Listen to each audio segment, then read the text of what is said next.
You may have noticed in your course handout that, well, maybe you didn't notice, but this does not appear in your course handout, my email. So if for some reason you need to contact me, I occasionally check this email. Occasionally. Right? Maybe a couple of times a month when I'm not teaching. So it's Marc_Frenette. Marc with a C, not with a K.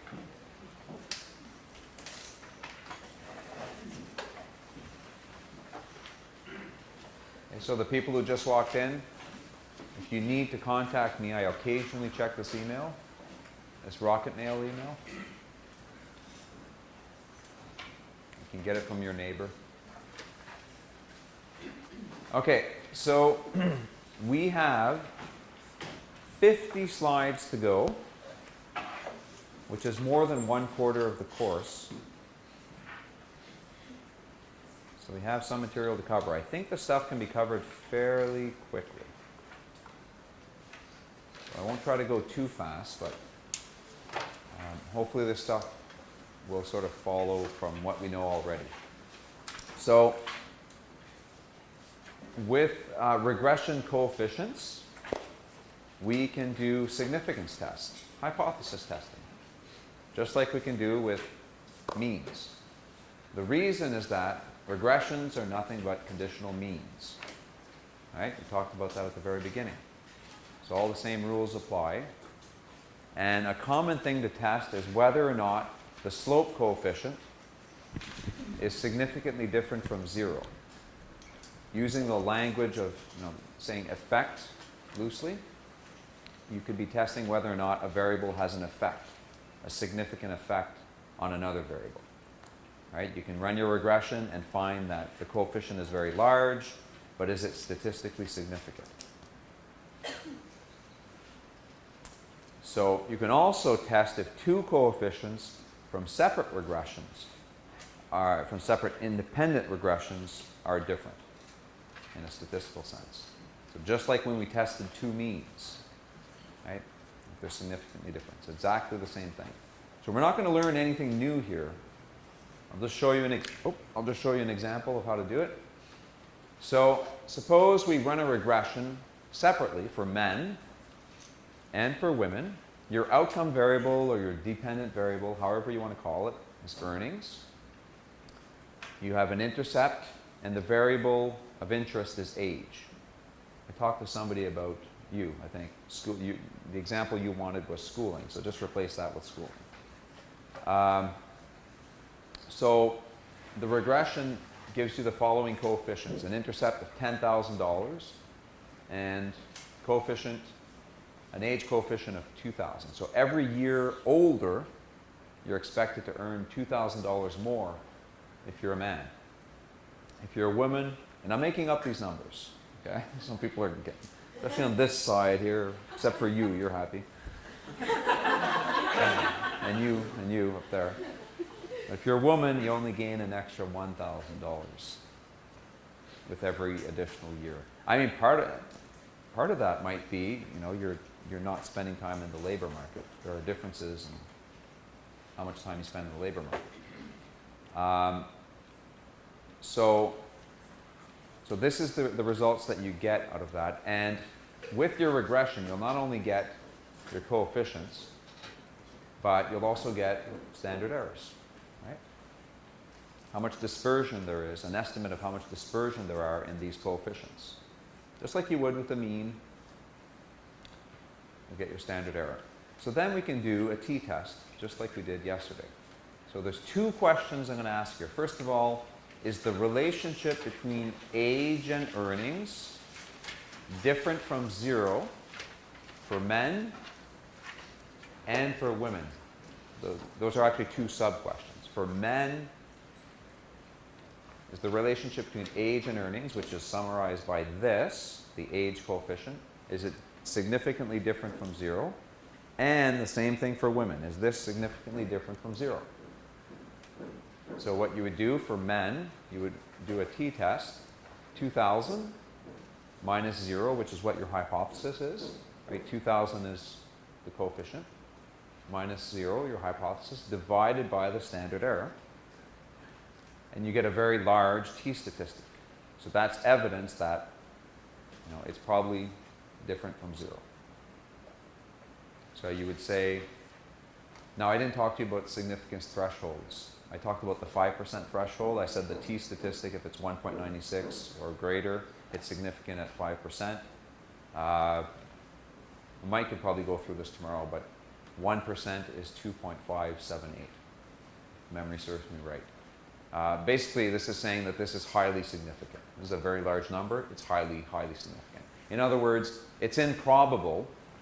It's only a 1% probability that we got this high of a coefficient if the true population relationship is actually 0.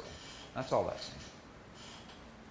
So when you say it's significant at 1%, that means it's very significant. The term significance actually is odd because the lower that number is, the more significant it is, which can be confusing.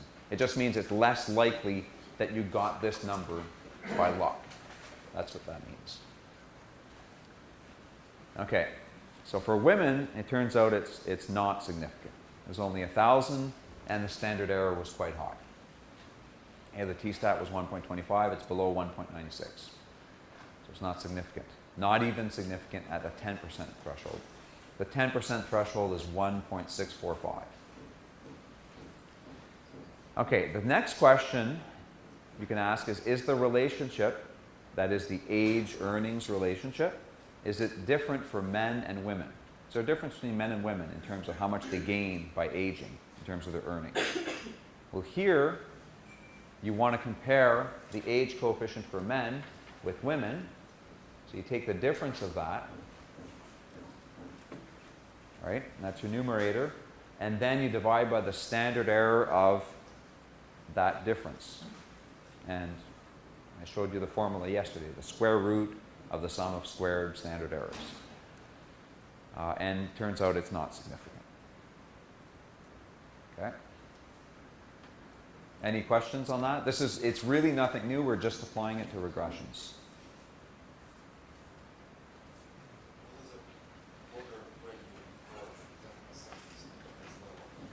Sorry?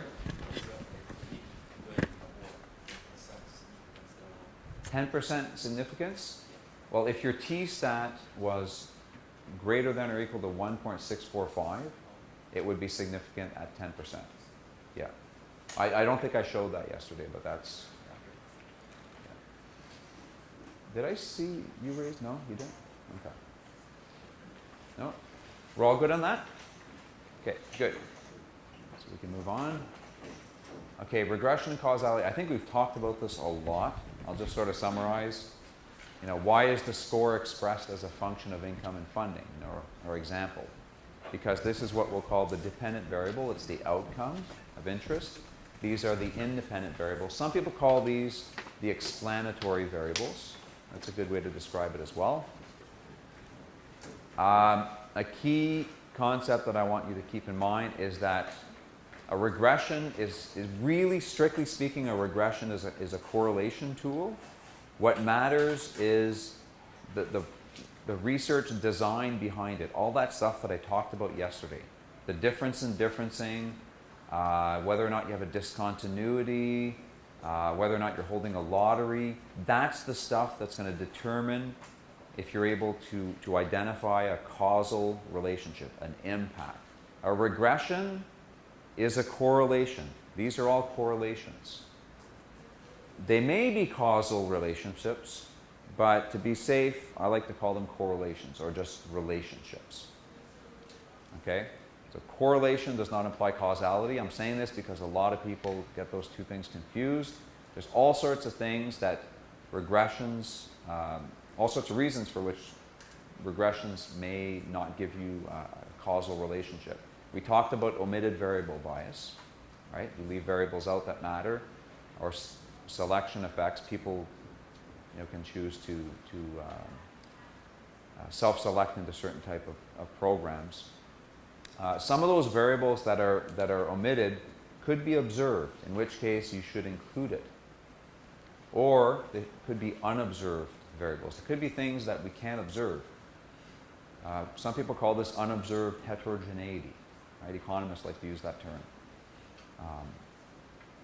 So you can't do much about that other than have a good research design. So if you have variables that you just can't account for, like tastes and preferences and abilities, well then that's when the research design really matters. So the difference in differencing, the triple differencing, the discontinuities and so forth.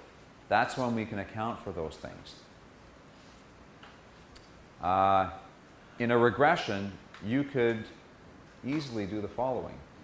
You could regress here income on the child's test score, the parent's income on the child's test score.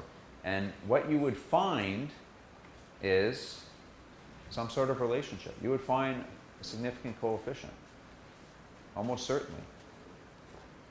A regression is nothing but a correlational tool. So it would find a strong correlation between the two. It's up to you, or whoever's running the regression, to specify the model in a logical way.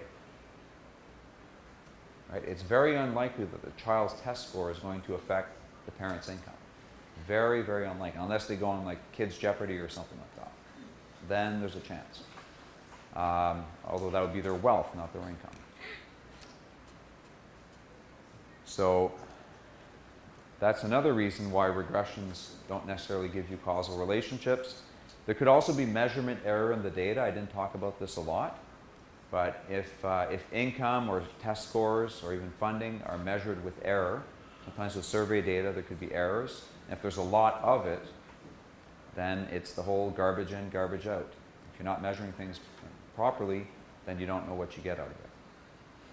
So all sorts of reasons why regressions may not give you causal relationships.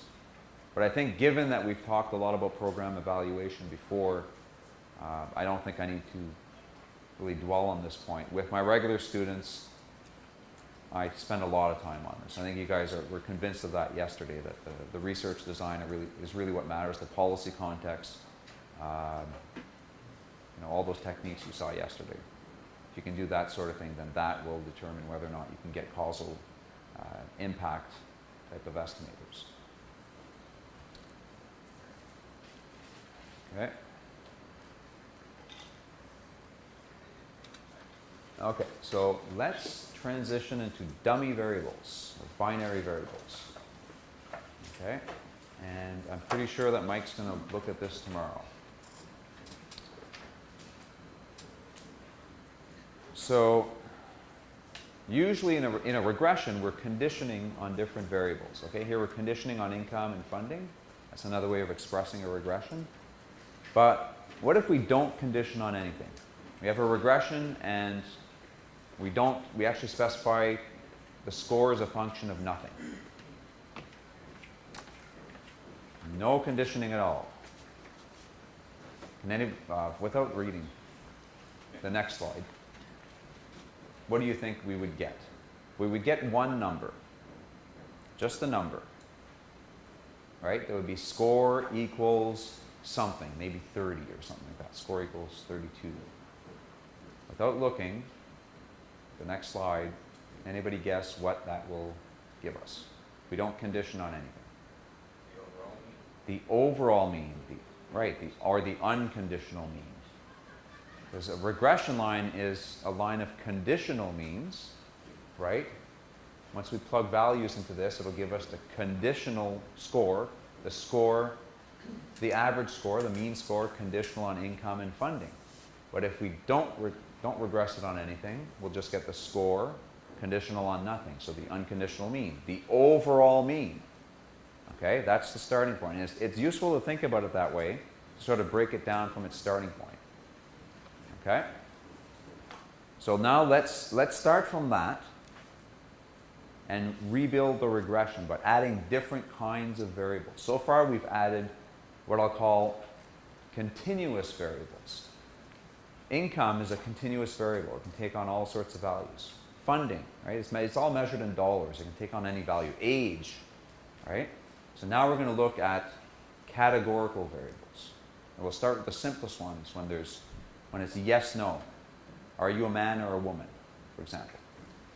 And sometimes these are the most interesting kind of variables. Okay, so let's rebuild that.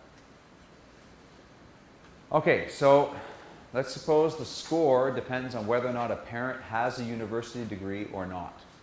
Okay, the variable takes on two values, either university or no university. So what we do is we create this binary variable, and we give it a value of 1 if it's university or 0 if not. It's exactly the same thing that's used in programming languages. Computers think that way in a binary sense, except we call it dummy variables. Okay? So if it's university, then the variable is equal to 1, and if the parent has a university degree. If the parent does not have a university degree, then this variable will be equal to 0. I'll just call the variable university. University equals 1 if the parent has a university degree, 0 otherwise. Okay? So then what we can do is regress the child's test score on this variable, this indicator, this dummy, this binary, this dichotomous, this categorical variable called university, and we get the following. Right? We get the score is equal to 30 plus 80 times university. The interpretation is exactly the same as before.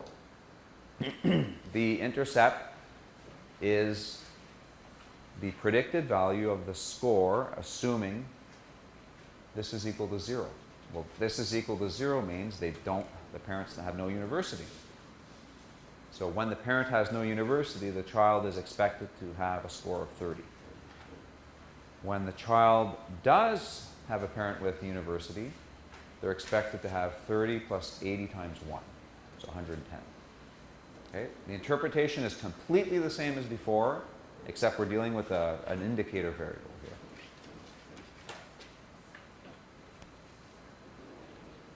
Okay, does everybody understand that? No issues at all? The last sentence. The last sentence. Yes. The regression shows the mean of the score under both states. Here, we're in a world with two states. You have a parent with a university degree or not. So the intercept will be the score when the parent does not have university. So this drops out. It shows the mean score when you have no university, 30. The regression will also show the mean score when the parent has university. So you plug in 1 here, 30 plus 80 times 1. It'll be equal to 110, like I showed it right there. So the regression will show the mean score under both states. When university equals 0 and when university equals 1. 30, 110. Just like before with a continuous variable, the regression was able to show the mean score for all levels of parental income. If you plugged in different levels of parental income, the regression will just predict what the test score will be based on that value of income that you plugged in. Same thing as before, except here the variable is not income, which can take on all sorts of values. It's just this 0, 1 variable. It's a two-state variable. Yep. Une question quoi? Yeah, she has a dummy question. That's interesting. Very clever. Why? You can ask in French if you like, and I'll repeat it in English. Okay. Okay. Up to you. Okay. Why use a dummy variable when you can use an independent? I think it's independent variable. They're still independent variables. An independent variable, if we go back here, where was it? Right here. All an independent variable means is that your score is your outcome. That's what you're interested in. That's what we call the dependent variable. It depends on this other stuff, income and funding. These things don't depend on the child's test score. Well, actually in the States, that's not true. In certain states, school funding does depend on how well your scores do on standardized tests. Okay? Let's assume that away. 100% Yeah. Generally speaking, these are independent variables because they don't depend on the test score. They're independent. Whether they're continuous or dummy variables, it doesn't matter. Continuous and dummy variables serve the same function here. They're just technically a little bit different. That's all. Okay?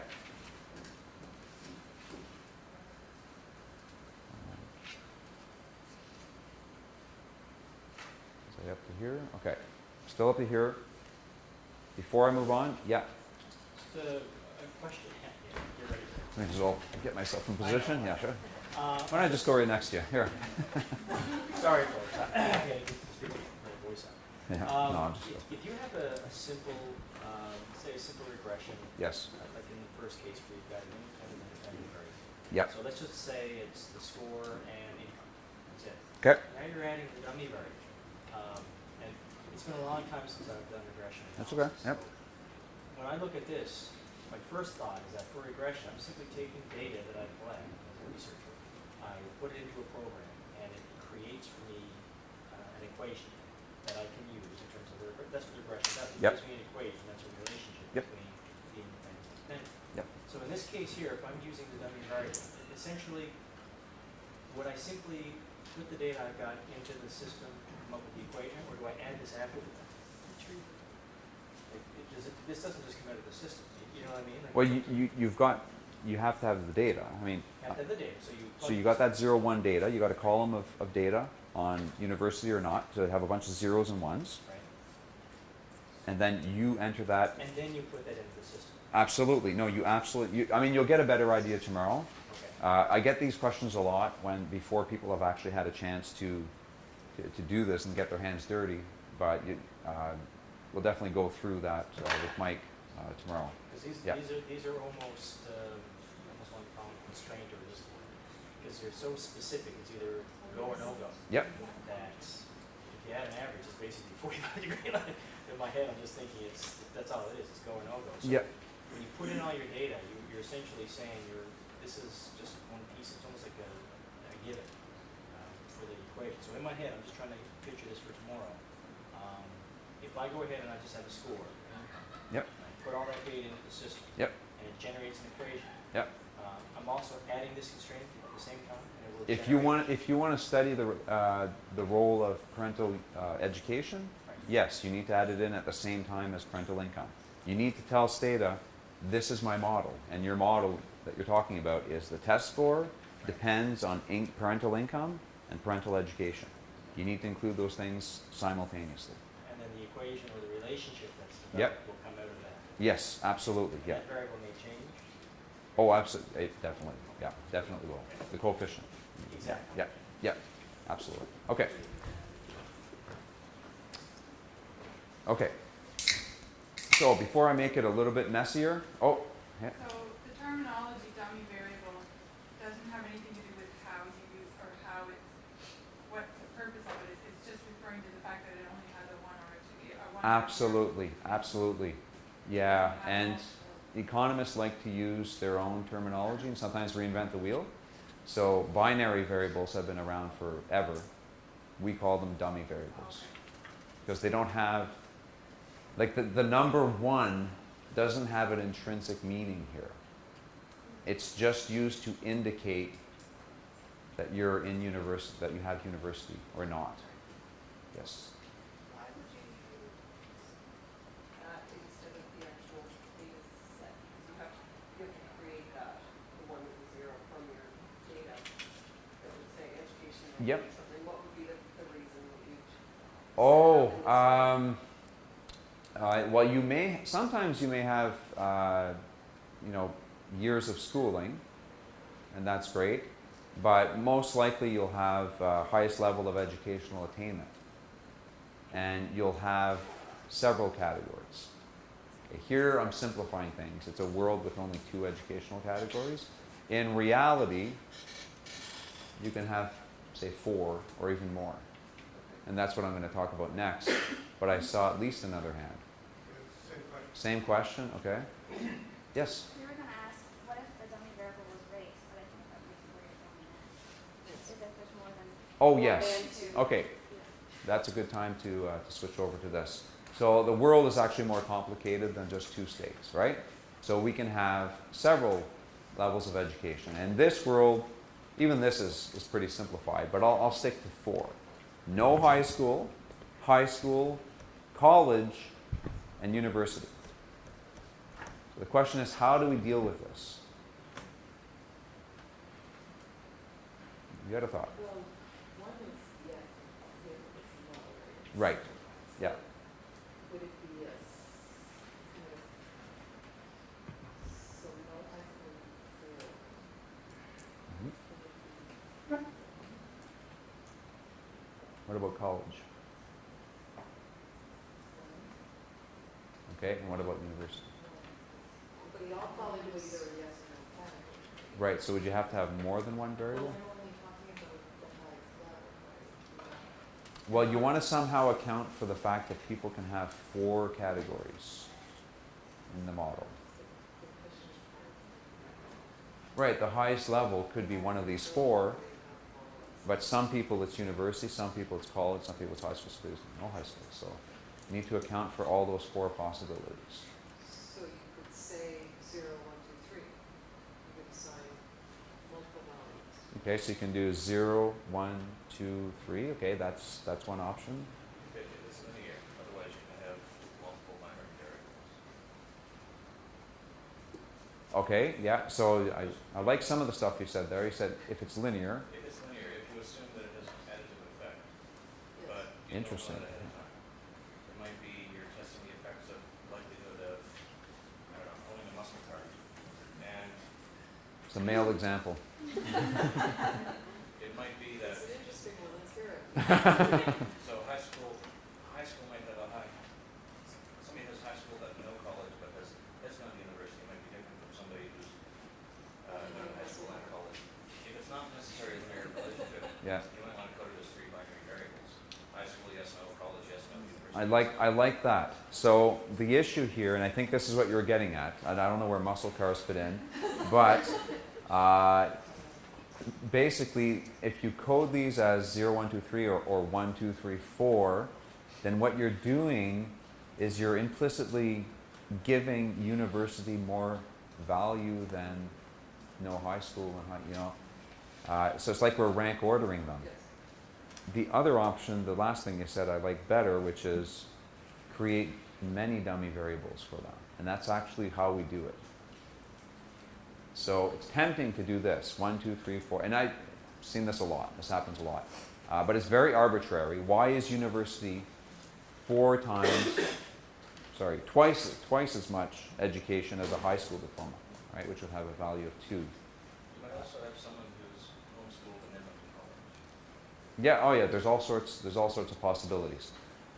So basically the idea is we should treat them as separate states. Yes, no, yes, no. Just think computers.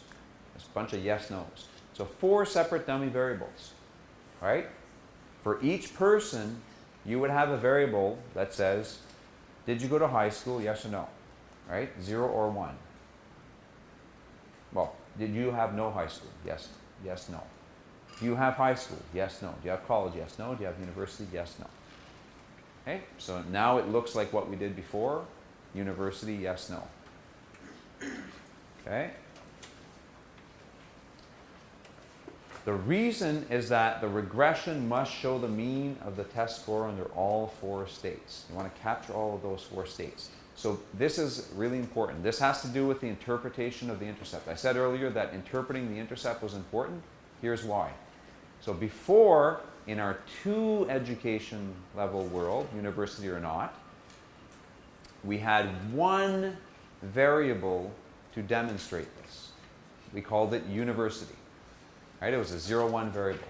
So we regressed the test score on university. And here, we only had, even though we had 2 states, we only had 1 variable to show this. Isn't that interesting? Because when this is 0, what happens here? What's the interpretation? It scores 30, but what for who? For someone with no high school or college. With somebody with no university. The intercept shows the other category, right? So if you have two categories, just show one of them and the intercept will reflect the other one, because the intercept is always the value of the score when the variable here equals 0. So with 4 states, without looking, how many categories do we need to include in the regression? How many variables? I'm not sure if that was a 2 or a 3. Your thumb was kind of in back. 2? When we have 4 states? High school, college, university. But aren't those variables? So you're saying 3. States rather than variables. Yeah, there's 4 states. There's 4 states in the world right now. Okay. Or states of education. Yeah, and you can use up to 4 variables to show these states. What I'm asking is, how many variables do you want to use to represent the 4 states in a regression, given that the intercept will always reflect the omitted state? Sorry? 3? Yes. 3. Why? Because the... Right. And that will be in the intercept. So understanding the intercept is important. The intercept here, if you have high school, college, and university, and you set all of these equal to 0, the score will be 20 for whom? Those with no high school. That's what the intercept does. That's the job of the intercept. So you cannot actually, there's no need to, and you cannot show dummy variables for every single category. You cannot, because the intercept is there and it will represent who that missing group is. Right? And we call that the omitted category. When you have 4 states to represent, drop 1. That'll be the intercept. And actually, if you try running this regression with a no high school dummy variable and an intercept and all that other stuff, it won't work. Just a question. If the states, for example, if you know that the relationship is exponential, or can the program determine if it is exponential? So, for example, you have 4 states, and in between each state, you know that rather than a linear relationship, it's going to go higher, Yeah. just given the fact that you've got more education.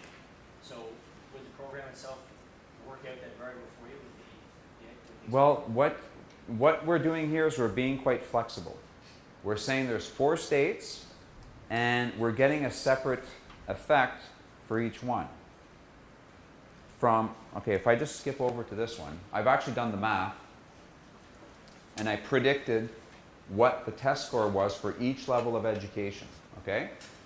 I won't go through all the details, but you can go through that and convince yourself of that. So for no high school, it's 20. For high school, we predict 50, then 100, then 110. So the regression will tell you what the relationship is. It's kind of upward sloping. It's not quite linear. When we're talking about linear and polynomial type of stuff, that's all with continuous variables. Here it's just states. If you want to graph these results, the best way to do it would be to graph it in a bar chart. Right? So you have 20, 50, 100, 110. There are 4 states. These are the predicted test scores based on those 4 levels of parental education. Are you trying to say that you assume that there's a higher return on a university investment than on a high school investment? So if your observations are showing earnings and education level, and the reality reflects what your hypothesis is, then yes, your coefficient for university will be more amplified than for high school if that's what the observations are showing. So even in a linear equation, your 90 is bigger than your 30, which means that the effect of university on earnings is more intense. Yeah, so... More. Is that what you meant? No, I was just curious about, in terms of when the regression is run and you actually get your variable, just some of the work I know I've done in the past provide more for engineering in terms of looking at a complex state where you're trying to come up with a line or how it actually impacts a certain All of that stuff, I get what you're saying. I just got a snippet of it just back in my head. Yeah. It's been 20 years since I did it. Yeah, But I was just curious, in terms of this case here, the program that you're running, if you know that the relationship is exponential, what obviously the program will calculate.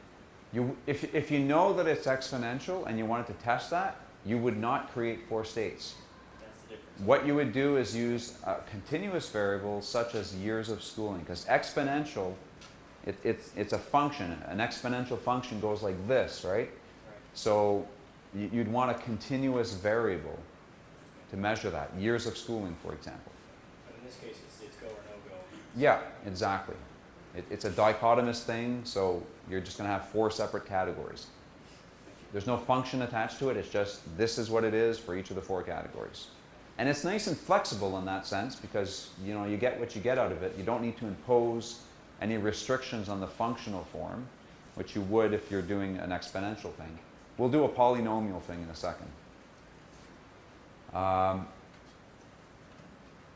So yes, so I just wanted to follow up on a point that you made at the back. I'm sorry, I don't know your name, but you're sort of in the light there and I can barely see you, but I know who you are.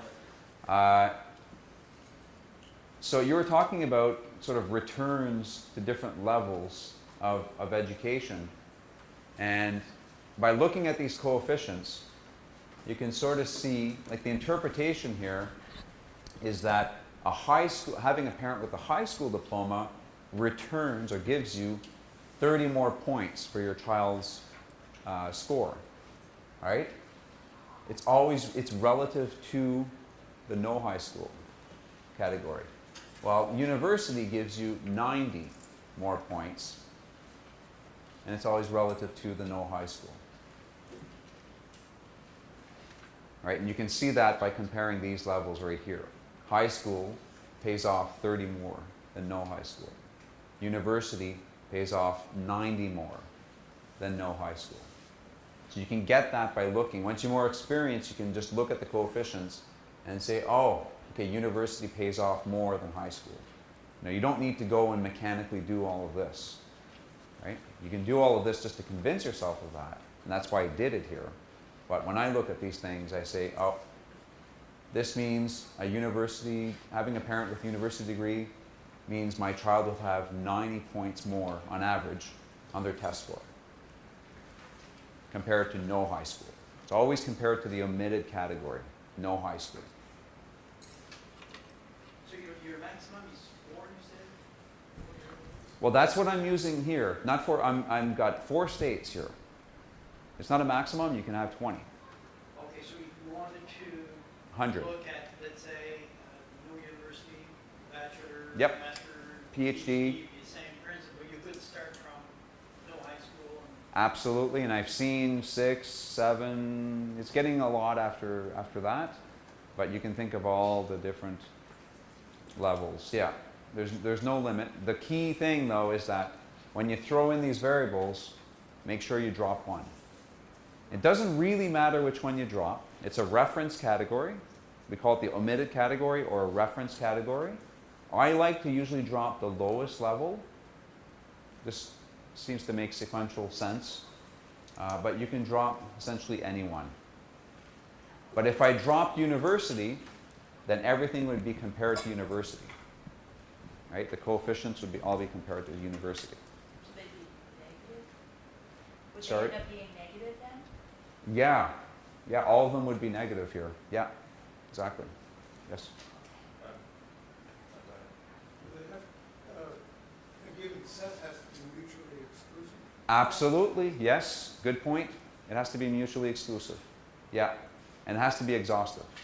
You can't have categories that overlap. You can't say, how do I say this? No high school, post-secondary, and then all university. Well, post-secondary includes a lot of things, right? Trades, college, university. And speaking of trades, I didn't include trades here, right? So this list is actually not exhaustive. So I should have included trades to be exhaustive. Well, it's a list of binary categories that are orthogonal to each other. Like in a criminal case, the outcome of a criminal case might be they get probation, create categories for all of them. Make sure they're mutually exclusive and exhaustive. But you still drop the lowest one?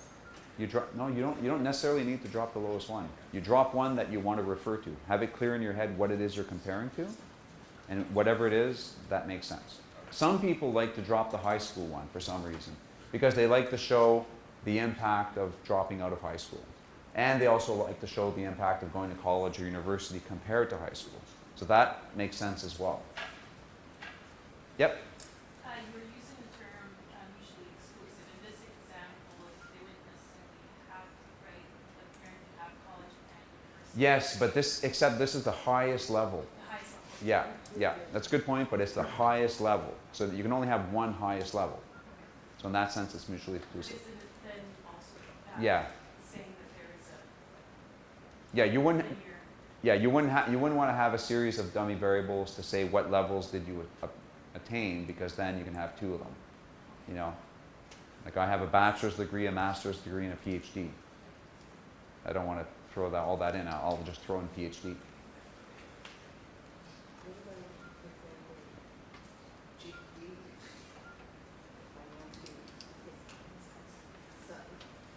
Usually, usually it'll be into this. Yeah, it usually is into that. You could separate it. You know, you can create high school, regular high school, and a GED. As long as they're separate, they're mutually exclusive and exhaustive. That's the rules. Yeah. So if you added in a continuous variable like the kid's score depending on parents' university and the hours that the kid actually spent studying. Yep. You still have to drop one of the variables, right? You still. Oh yes. Yep. Yep. Yeah, you'd have hours spent studying right here. That's a separate thing. You'd include it.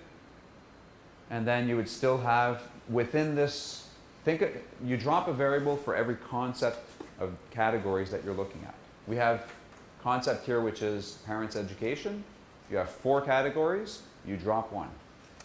But what does that equation mean now? Because It means- assuming that the kid spent more than 0 hours studying, they're going to have a number, right? Yeah, well, the interpretation of the intercept now would be when the mean score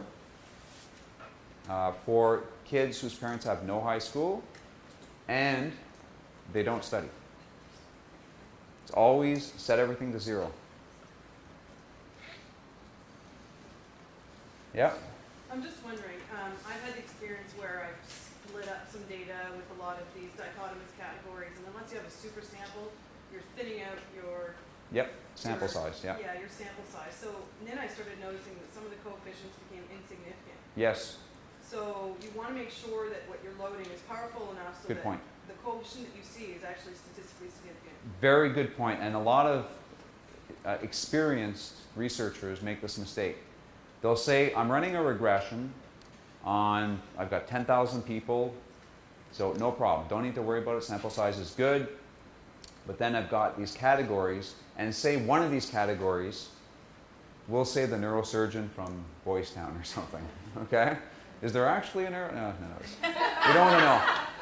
Okay, so neurosurgeon from Boys Town or whatever, and there's only like one of them.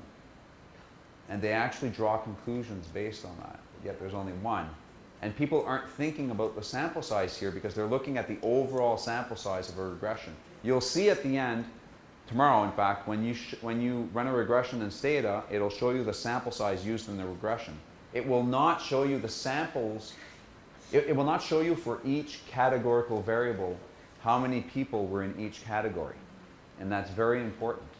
Sometimes it could be very small, and sometimes it could be drawing conclusions on 5, 10 people, which might be meaningless. That's why the university and no university may be your choice if your sample is... If it's too small, yes. Yeah. It's a very good point. Well, it also depends to what's your reference variable, because sometimes, you use other, right? Like you have several categories, and then you have this other category that Yeah. pulls in all the small bits. But sometimes that's so small that it's not meaningful, right? Like, and so I often have to remember that you check the numbers so that you've got some meaning. That's good, and also other is not, what's included in other. It's good to control for it sometimes. Sometimes people also control for don't knows. So if you don't know your parents' education, you can create a category that says don't know. And there'll be some people in that category. Don't spend much time interpreting what that means, but by including them, you're actually accounting for them, you're controlling for them. There's something about those kids that maybe they don't talk to their parents, maybe their parents don't talk to them. There's something there, and it's good to control for it. So that's useful.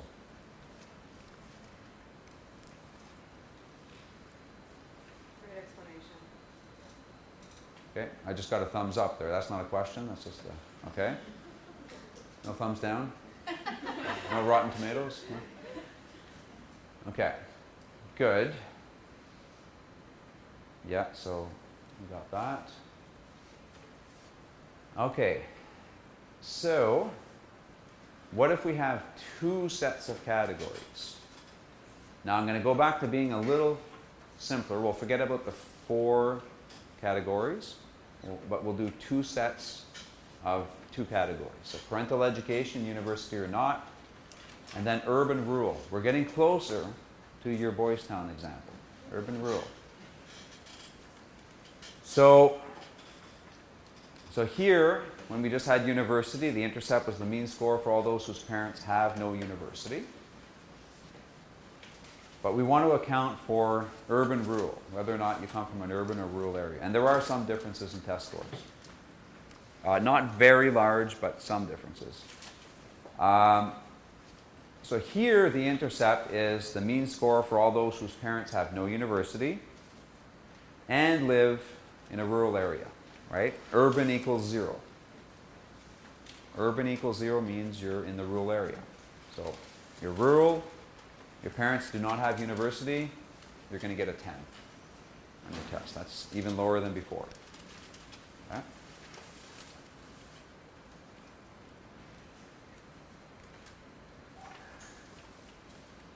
So trying to figure out how this actually works randomly like this. I think it's...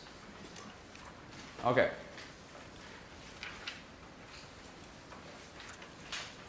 So I go through all the math here, and I basically take this equation, and I'm asking what's the impact, the effect, loosely speaking, of living in an urban area versus living in a rural area. But let's do this under 2 situations. The parent has no university degree. Okay, so we set that equal to 0. University equal to 0. So that cancels out. And then let's do rural, set it equal to 0. Urban, set it equal to 1. So here, the test score in rural will be 10. For urban, it'll be 50. So the difference is 40. Okay? Now, under a different scenario, the parent has a university degree. So that we do the same thing, except we set university equal to 1. So it's the same math. We just set it, instead of zeros here, we set it equal to 1. Then we add 60 to each one, basically. So 70 and 110. And lo and behold, we get the same impact. We got the same impact because we forced the impact to be the same. We did not allow the impact of urbanness to be different whether you have university or not. If we want to have a separate impact for urban, rural students, depending on whether your parents have university or not, and there could be differences, then you need to specify it that way. We need to create all those possibilities, all those states, and let the regression figure it out. Right now, we're just saying the urban impact just depends on whether or not you're urban or not. It's not related to university. Okay? So what we do is we allow for all 4 possibilities. University educated parent, urban area. University rural. No university urban, no university rural. So now we're back to the 4-state world. Except that these 4 states really are a cross product of 2 states with each, 2 categories with 2 states. two characteristics with two states each, right? So we take the cross product of that, and we've got 4. This is what we call an interaction. These are 2 separate concepts. We've got parental education and geography. We've interacted them.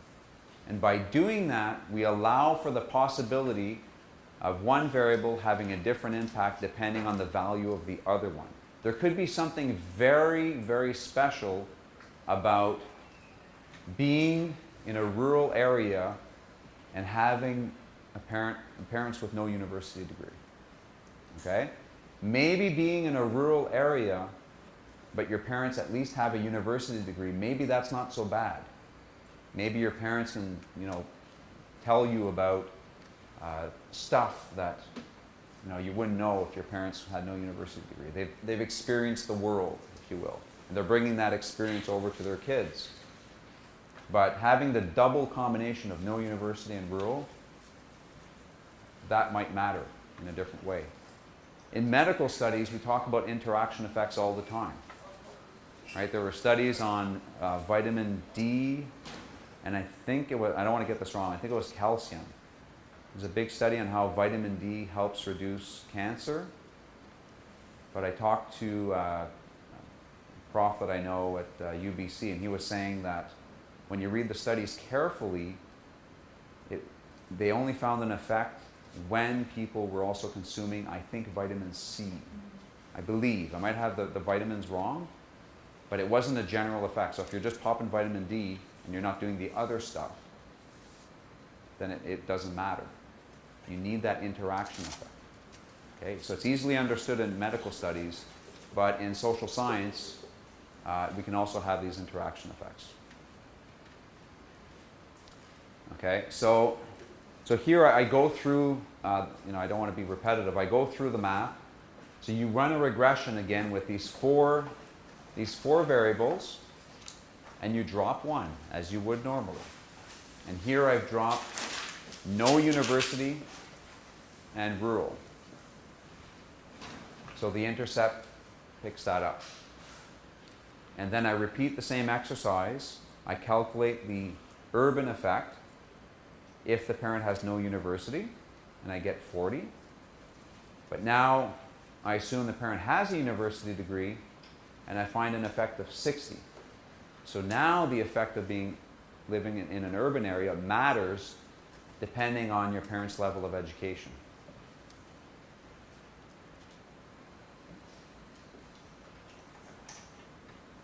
Kind of makes sense? You may have to do that tomorrow in the lab. Yep. When you know that you've exhausted the variables, is there magic in that? If, let's say, your number in your population is low, and let's say you have a group of students that are kids of parents that are owning big business. They're ECOs or they have businesses. I suppose somebody that's independent, you can't depend on your parent to have a job or you don't. That is an example. Yeah. When do you know that? Is there a way to find out that there's some fog out there that maybe you should look deeper into? There's no magic. It is a bit of an art. You have to think about all the things, in general with regression, you have to think about all the things that matter. So that's the stuff we talked about earlier. In addition to that, when we come to interactions, we have to think about, is it possible that there are these interaction effects? That vitamin D may not always matter. Maybe taking it with something else matters. So, it's not always, interactions are not done that often. They're done fairly commonly. They're hard to interpret. You have to be careful in how you interpret it, but it's kind of useful. It's a really neat thing to do, and very useful for policy because it tells you that certain things in certain circumstances matter, but in other circumstances they may not.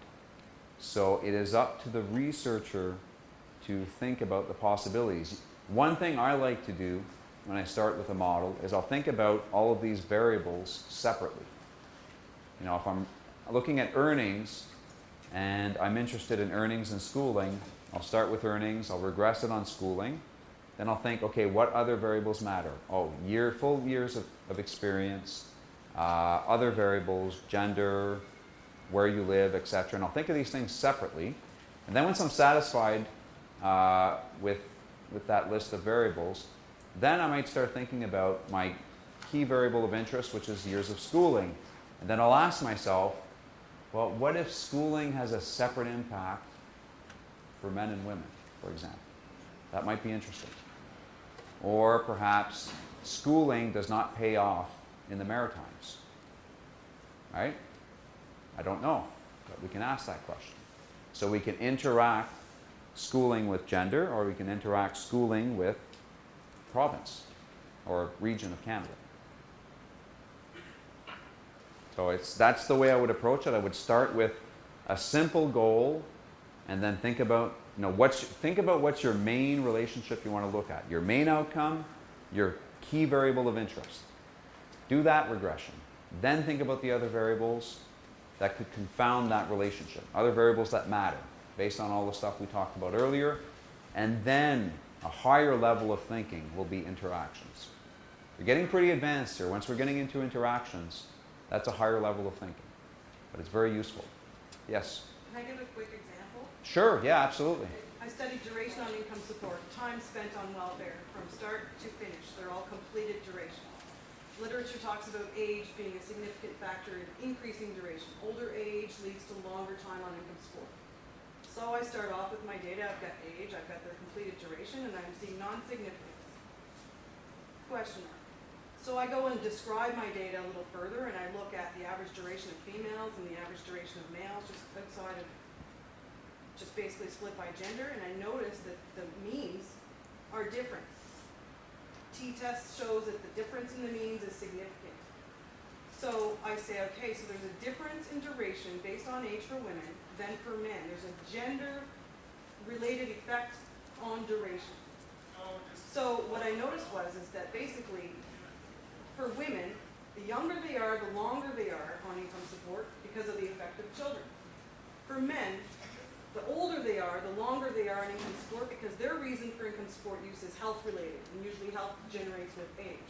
So when I was finding non-significance of age by itself without differentiating for gender, gave me kind of a clue to go find out, is the slope different for women than for men, and it was.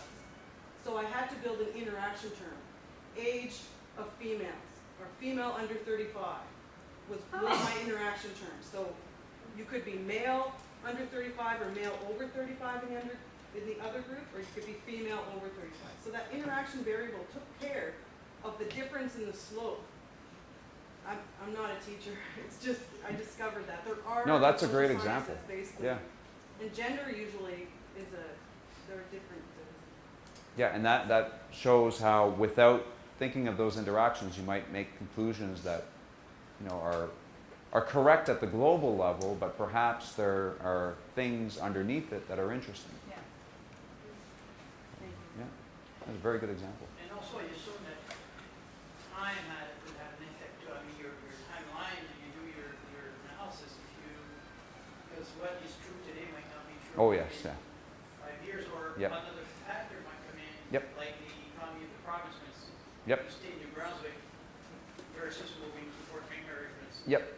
Yep. Which is today's issue compared to 15 years. Exactly. Now, so that depends on how your data are structured. So most of the time, again, it's unfortunate I didn't get a chance to speak about different types of data. Most of the time we use what we call cross-sectional data, right? It's a point in time. We have a survey or we have admin data. We have 1 year. This is the world right now, right? We'll have data on people. If that's what you have, then you don't need a time control, right? Because you only have that one point in time. Time is the same for everyone. But if you have different periods of time and you're doing this sort of analysis and you're making comparisons between people in 2013 with 1999, you want to account for those time differences. what you could do is create dummy variables for a year. That's one way to do it. Right?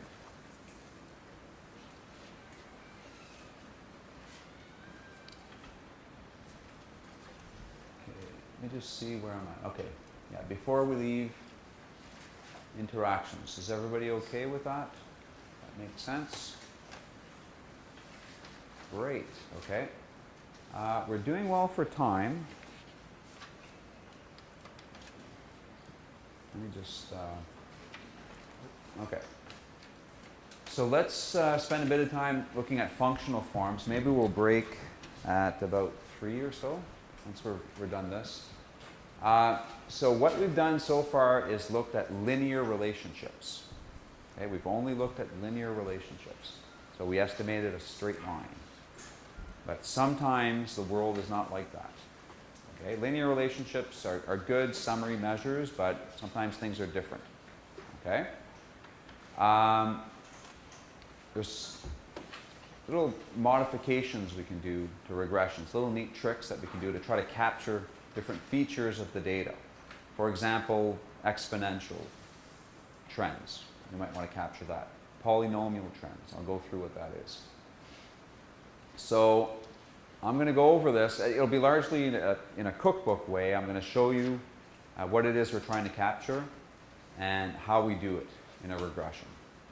It would take quite a while to sort of derive, especially with some of the log stuff that I'm going to be doing. I'll show you the tricks of the trade.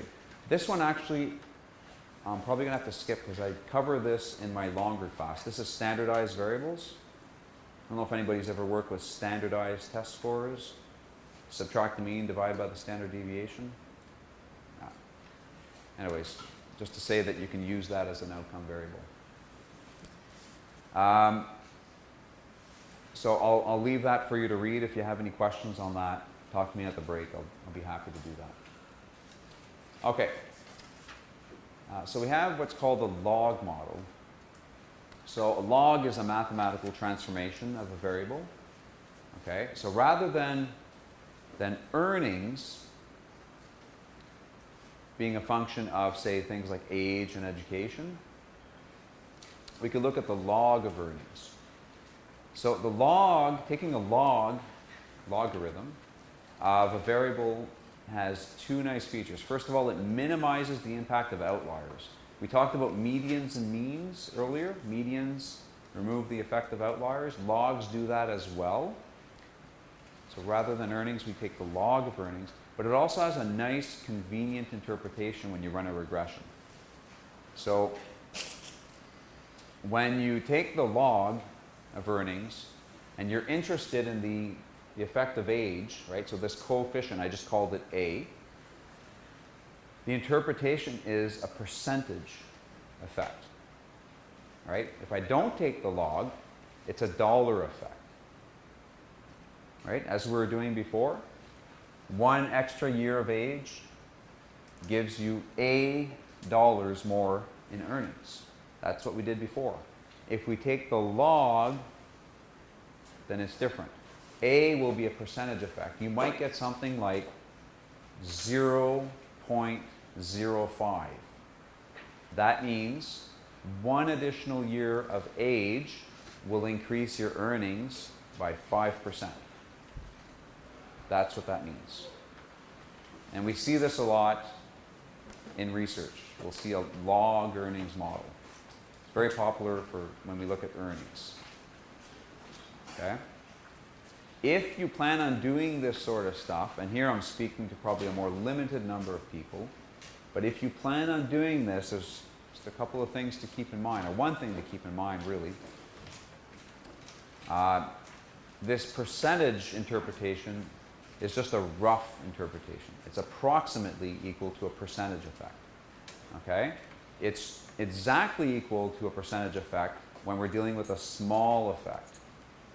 When this is below 0.1, when it's below 10%, that's about right. It's going to be a percentage effect.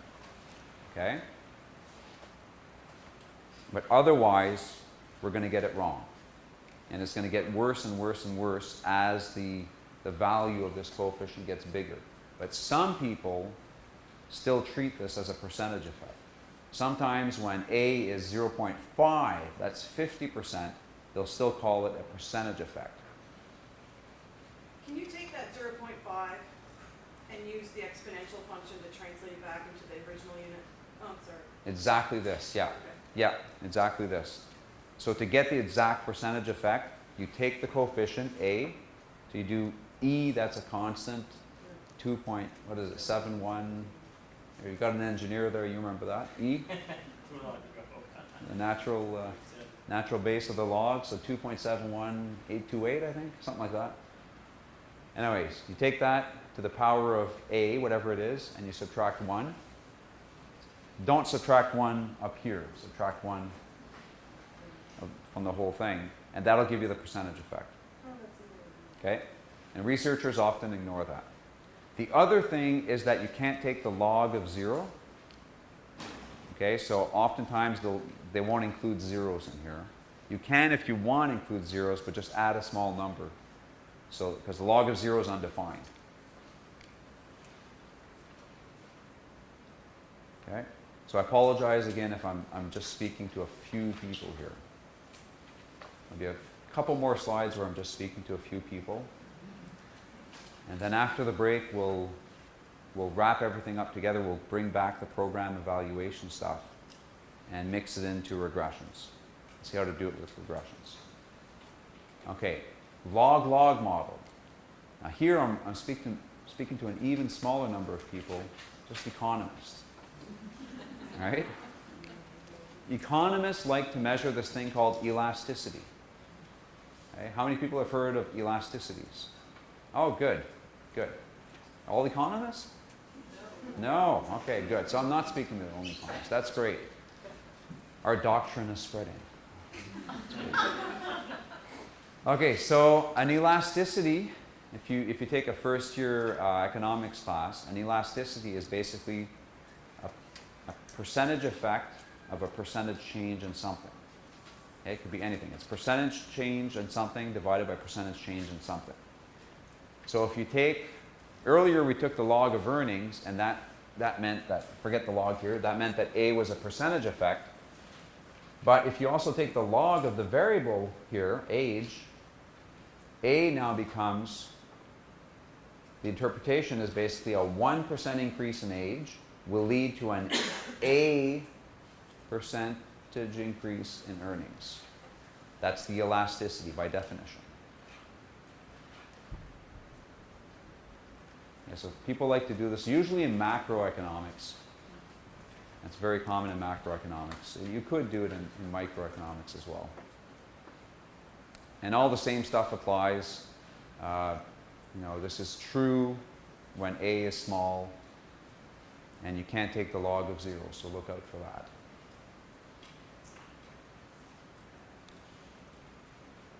Now here I might be speaking to more people. This is probably more relevant in many more instances. Let's just forget that I'm looking at logs. It doesn't matter that I'm looking at a log here. Okay, so it's just earnings. It doesn't matter. So when we specify a regression in this way, this is a linear specification. This is what we've done so far. We're regressing earnings. Again, I'm going to forget the log. We're regressing earnings on age. Okay, we've got an intercept and we've got some slope coefficient. We're forcing this to be a linear relationship. Right? A, in this case, would be positive because there's a positive slope. Right? Basically saying, as you age, you earn more. And that's true in general, but it's not necessarily the case that it's going to do so in a linear way.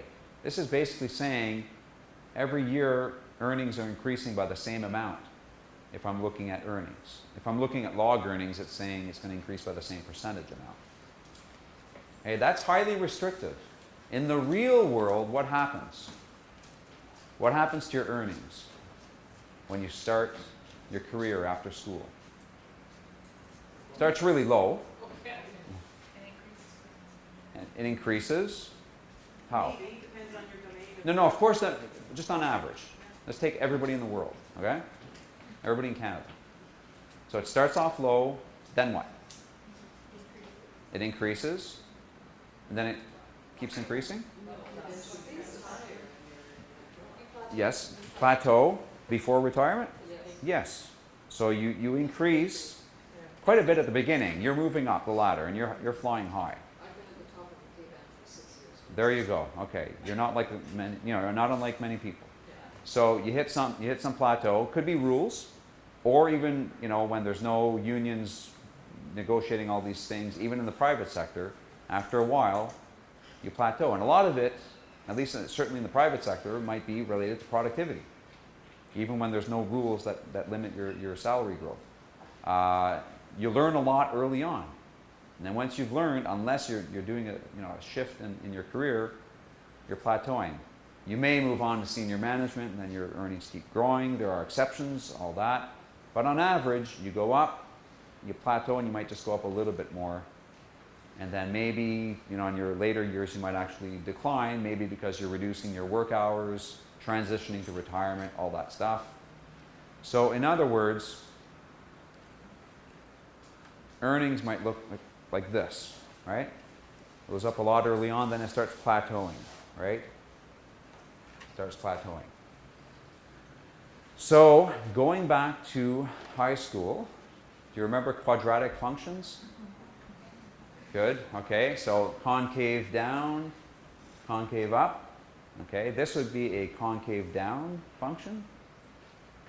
So you would basically specify earnings as a function of age, but also age squared. You remember y equals x squared? That was the whole thing. Well, the sign on that x squared, if it was positive, would be concave up, and if it was negative, it'd be concave down. The same thing here. This is negative on the squared term, so this is concave down. In other words, earnings, they increase as you age, but at a slowing rate. There's a deceleration, decreasing, sorry? A decreasing increase, yeah. There you go. What's your economic burden? Yeah.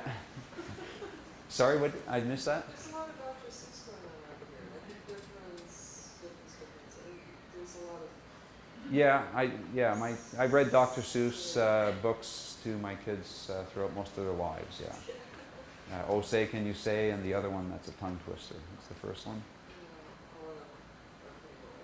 I can't remember, yeah. But I can probably recite it if I started. So here we're capturing the quadratic nature of earnings. That's what we've described. So we do that by adding a squared term. And what we get, and this is probably the most common type of polynomial model. Okay? We usually don't go beyond this. I'll now talk to a fewer number of people who may push this a little bit further. If you want to allow for what I'll call a one inflection point. Inflection point means a turning point. With a quadratic function, you have one turning point.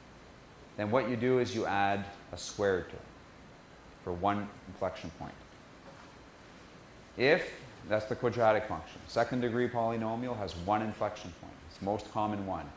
You can have a cubic function, which is a third degree polynomial, has two inflection points. If for some reason you believe that earnings go up like this, then they go down, and then they start going up again for some reason, two inflection points, then you would want a third degree polynomial.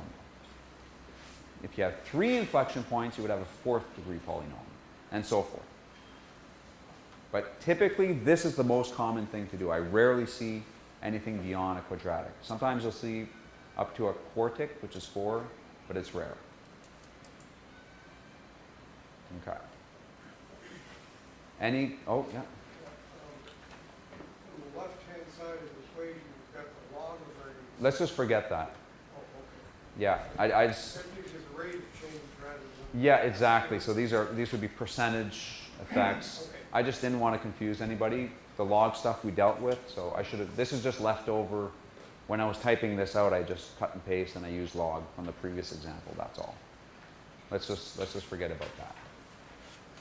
But the same applies, and then we're dealing with percentages, right? The percentage increase. The rate of change. Yeah, the rate of change. Yeah, exactly. Could you include in your formula there an issue that has to do with the values of the dollar? Because if you take it in a lifetime of a person, Oh yeah. salary when you're Oh, yeah. 20 and salary when you're 60 is Yeah. not the same. So Yeah, yeah. No, you would. fit that in or? So typically, again, what we'd have is a cross section. Typically. So then we're dealing with earnings at the same year, and then we compare earnings from people with different ages. If you follow, but you can follow an individual over time, over their lifetime, and what you would do is adjust for inflation, right? So when your financial planner tells you, do this and you can retire in 20 years and you'll be a millionaire, ask them, are you in CPI adjusting? Adjusting for the consumer price index. Okay, most likely they're not. They want to give you the highest number possible and make you think that you'll be a millionaire. You'll be a millionaire in 20 years, but in today's conditions, you're not a millionaire. Right? Maybe you're half a millionaire or something like that. Okay, so maybe we can break early. I just have a little bit of material left. We're going to finish early. We're going to be done before 5 today. There's no question about it. But I don't want to finish at like 3:30. We'll have a little break. I think Mike might do something with you guys after. I'm not sure. But I definitely do want to talk to Mike when he comes by. We'll come back. I'll show you a real-life example of interpreting regressions. And then we will switch over to integrating regressions with the program evaluation stuff we saw yesterday. I'll go through some examples on how to do it. Okay, so say 15 minutes, 3:05.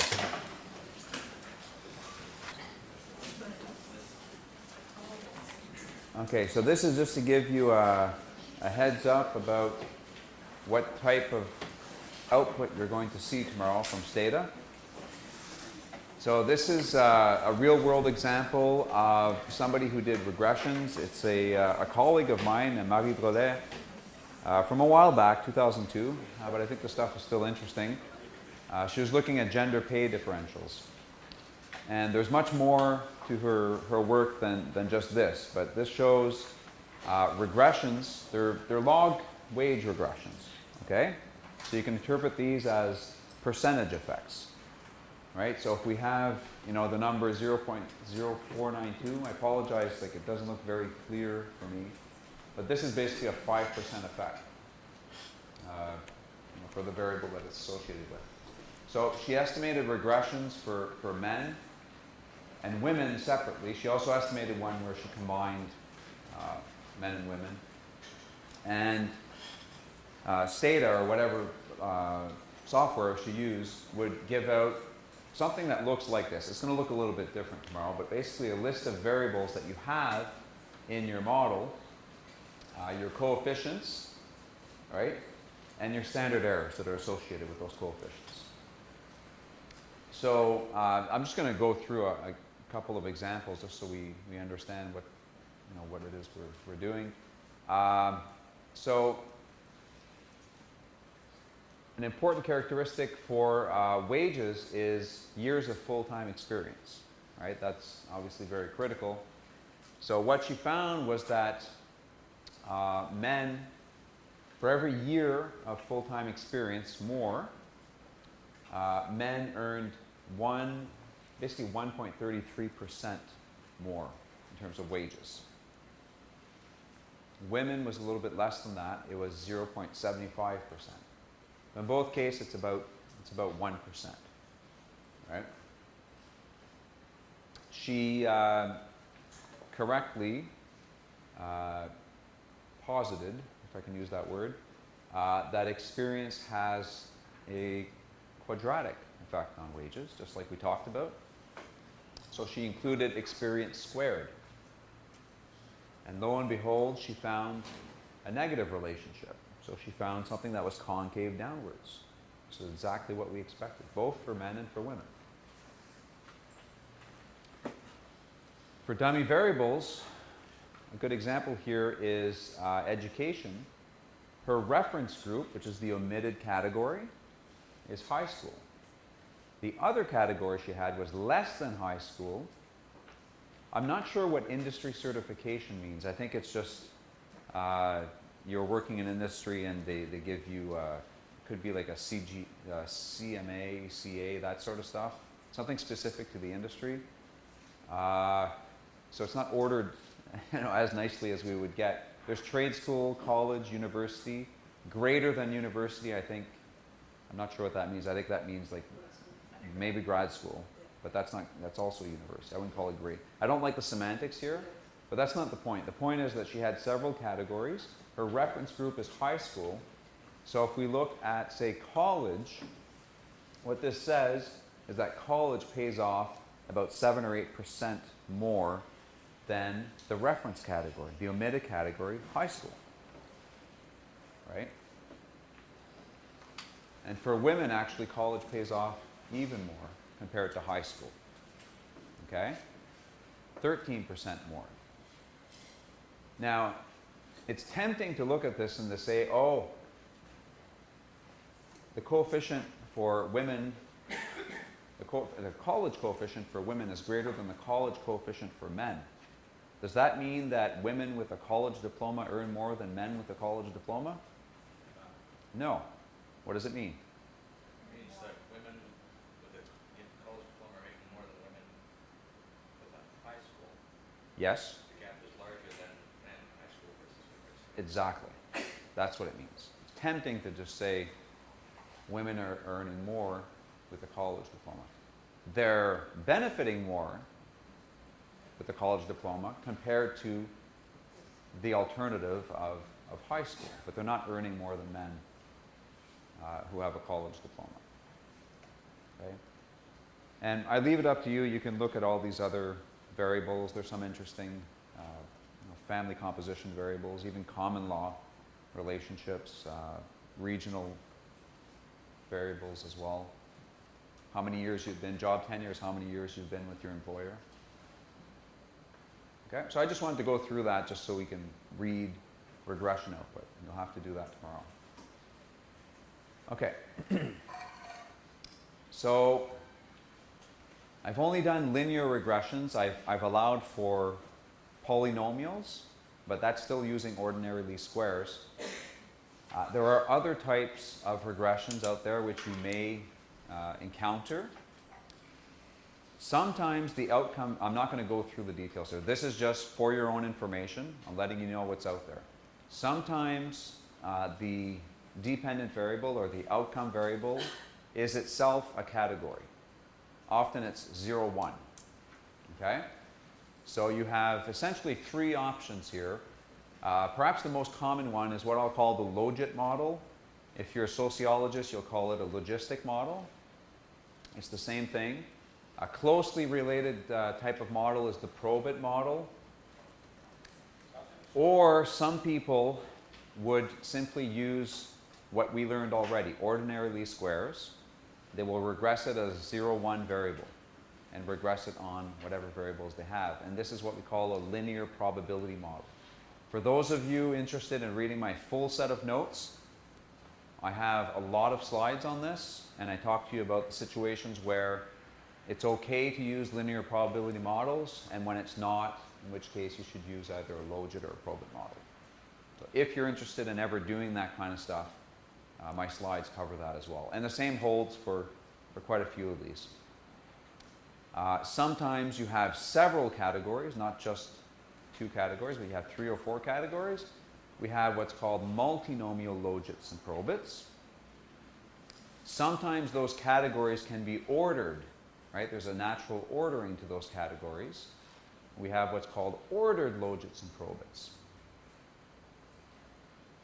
Sometimes your outcome variable represents a count. How many times have I gone to the washroom today because of all the time, the water that I drank, because my throat is getting dry? Okay? That's a count data. So for that, you would do Poisson or a negative binomial model. Then you have other models like Tobit, and hazard models. Tobits are applied when you have a lot of zeros. You have a continuous variable, such as earnings, but say you allow zeros, people who don't work, and you may have a lot of those zeros. So you may want to model, first of all, the probability that they work or not, and secondly, conditional on working, use a regular linear type of regression. So Tobits are useful for that. And hazard models, also called survival models or duration models, is the type of model that that lady over there was probably using. Something like that. I couldn't do them. Something like that, though. You were looking at duration. Yes, I was. Yeah. But I had to, I used ordinary least squared and I had to modify my dependent variable to include only completed duration. Yeah. Because my approach wasn't strong enough to infer the incomplete duration on the completed, which is what hazard. Okay. So there's different ways of doing this. So I call these things hazard models. Some people call them survival analysis, duration data. It's all within the same family. It's when your outcome variable relates to duration. So time spent on welfare. You can model marital spells, how long you remain married. Sociologists do this a lot. Okay, so again, I'm not going to spend any time on this. It's just going to take up too much of our time, but I have slides that talk about this a little bit more, especially the linear probability, logit, and probit stuff. Yep. If that's the outcome, yes. How long does it take for you to see a doctor, for example? Yeah. Yeah. Yep.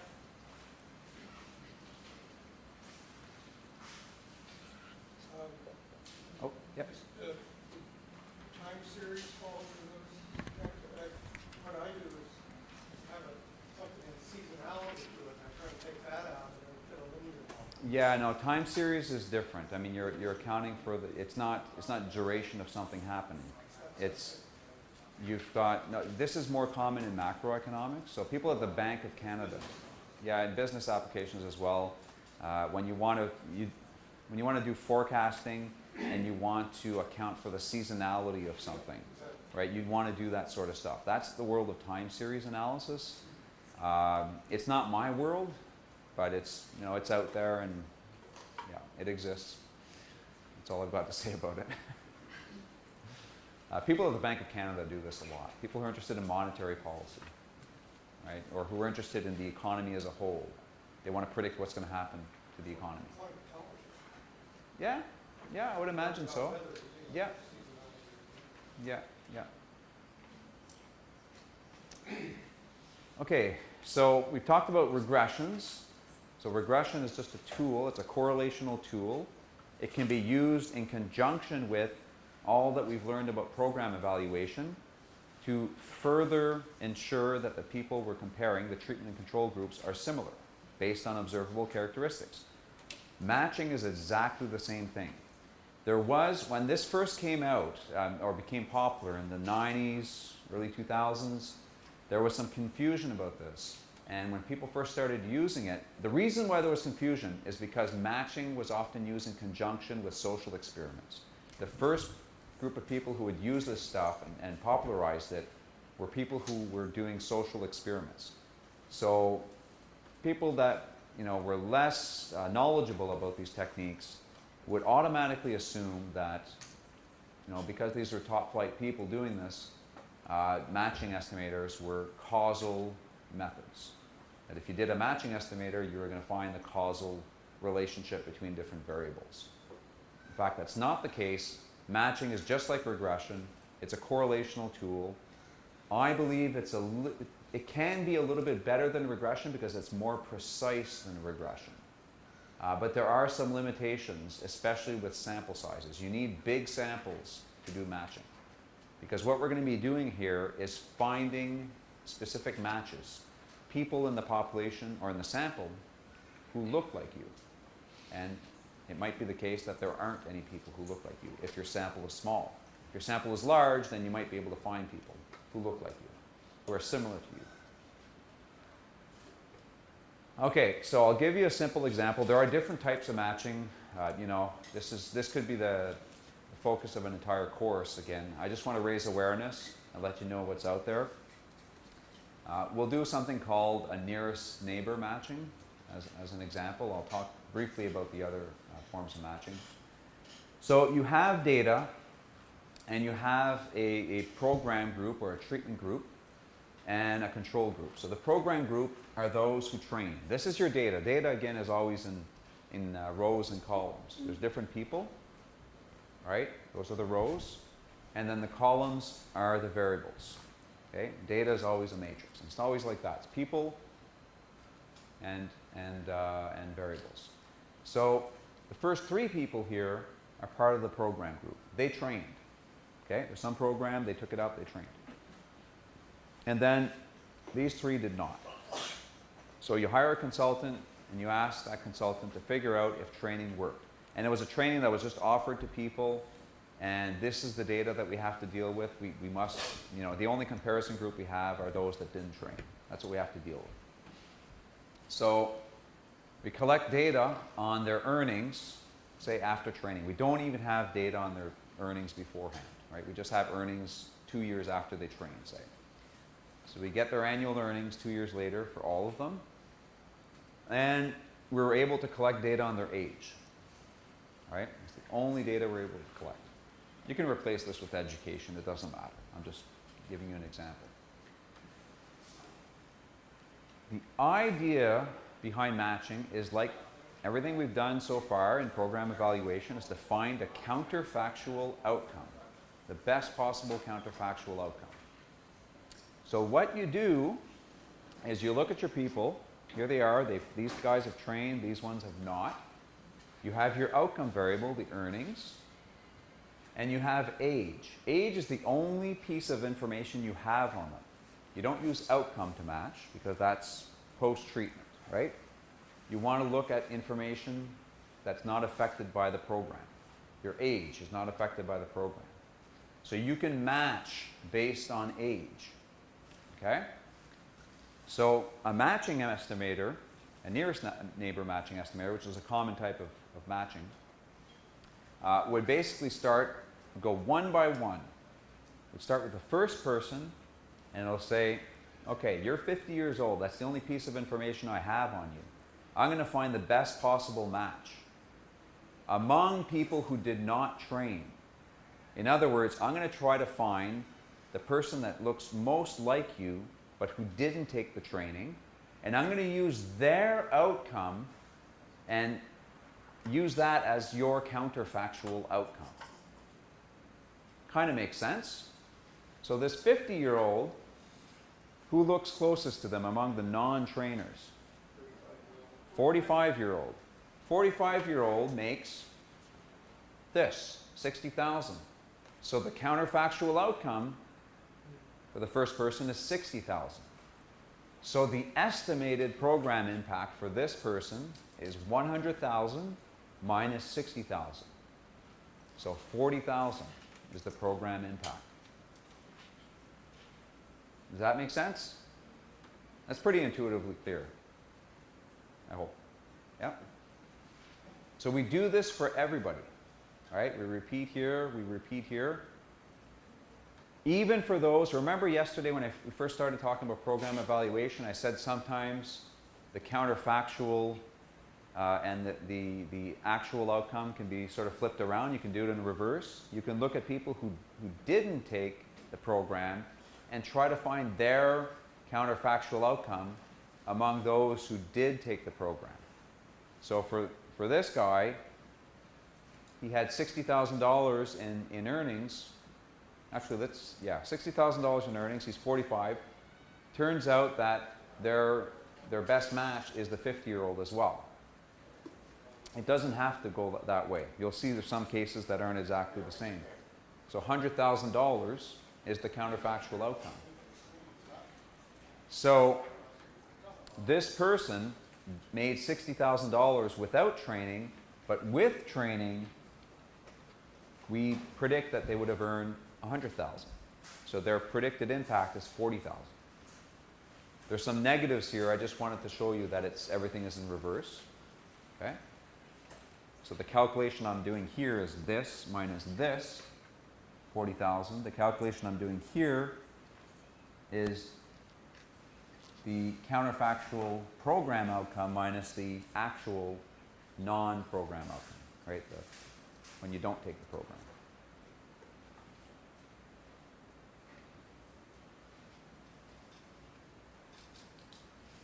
So that, in a nutshell, is matching.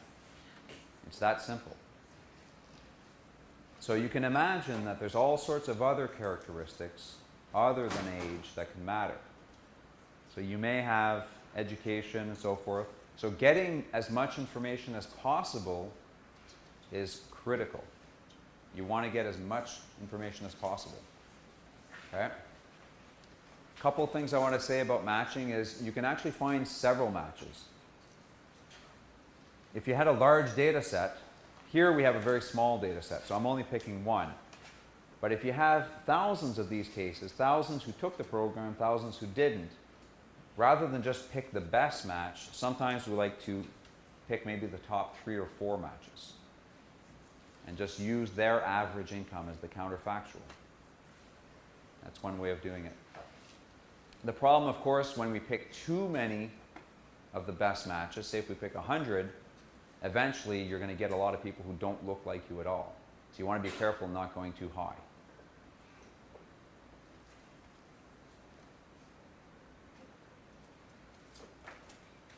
Okay, so the problem with matching is what's called matching on observables. This is when people started to realize that matching wasn't all that great, right? We can only match on what we have. We have age, we might have education, might have some other characteristics, but why is it the case that even though these people that we've matched have the same characteristics, but some chose to train and some chose not to train? Well, we don't know, but there might be other characteristics that we just simply don't observe that might be driving this decision. All the stuff we talked about yesterday. Fast learners, slow learners, you know, life circumstances, whatever. Preferences. So we can't account for all that, and matching is no magic solution. Sorry, did somebody say something? I'm really sorry. Can you still do that when there's choice involved? I thought that this was only in a position of random assignment. So if there's choice, you can still do this? People still do it, yes, but you have to interpret it correctly. And you're right in the sense, I'm not surprised that you're saying that, because a lot of times you see, especially in the American literature, you see very top level researchers doing this stuff, and it's often applied to experiments. And that's where the confusion started 10, 15 years ago, where people were saying, oh, so it's matching, therefore it's, you know, it's done by these people, so we can use it. Well, it was always done in the context of a social experiment. Matching is done right now at HRSDC, even when programs aren't randomly assigned. It is done. And they're doing their best to make sure it's as good as possible. They're getting guys like Jeffrey Smith, who's Mr. Matching in the US. He comes up and he certifies their matching programs. They're doing the best they can without random assignment, but they're making sure that they have large samples and they have a lot of information to match upon. And they're interpreting it correctly. They're matching on what's observable. There are, you know, possibly other factors that may matter. So we have to be realistic. We have to be practical in the real world. Matching is useful. I believe that used correctly, matching can be superior to regression. It can be superior. But you have to match on several indicators. Yes, yes, and you need a lot of data. You need a lot of data to match. If you only have a few, I think I said earlier that for any statistic, you know, 200 is probably a good number to deal with. With matching, that's different. You need a lot from which to match upon. Thousands. I'd be comfortable at 10,000 or above. You need big data sets to match.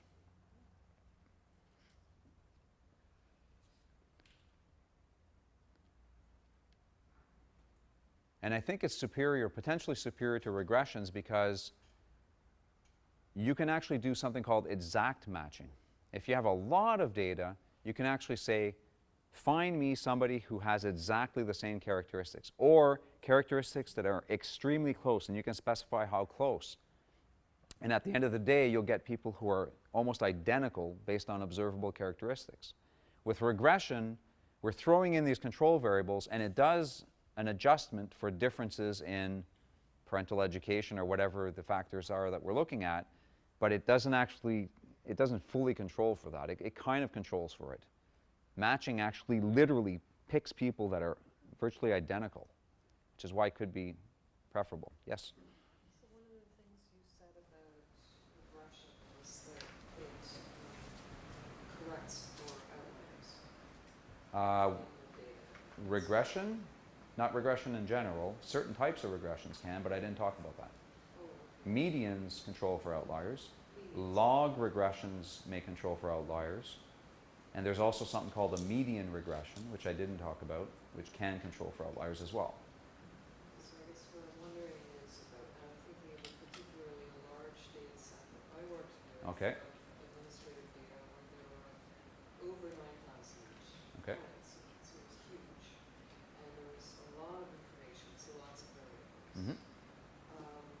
But there were a lot of problems with the data set, a lot of outliers in terms of issues around, it had mostly to do with things like data entry errors and Mhm. those sorts of things. Or some stuff entered about clients and then other clients, that stuff wasn't entered, things like that. So how do you deal with those sorts of issues in what is ostensibly a large data set with this? You get better data. Those are data collection issues. Yeah, yeah. You know, an analyst. So it's like, damn, what a missed opportunity. I mean, I believe that, you know, research often identifies those problems, but I mean, you can't go and reinvent the data. There are some, you know, you can do edits and even imputations.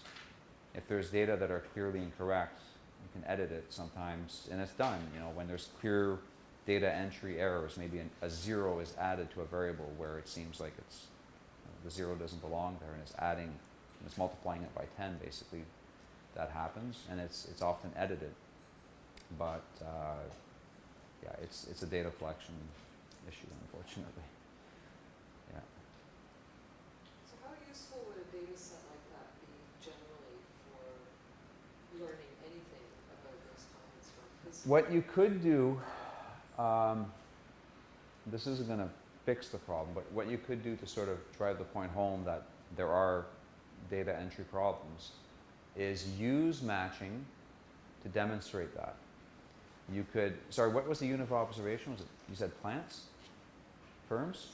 Firms? Was it? Oh, people. I thought you said plant. Clients, okay, sorry.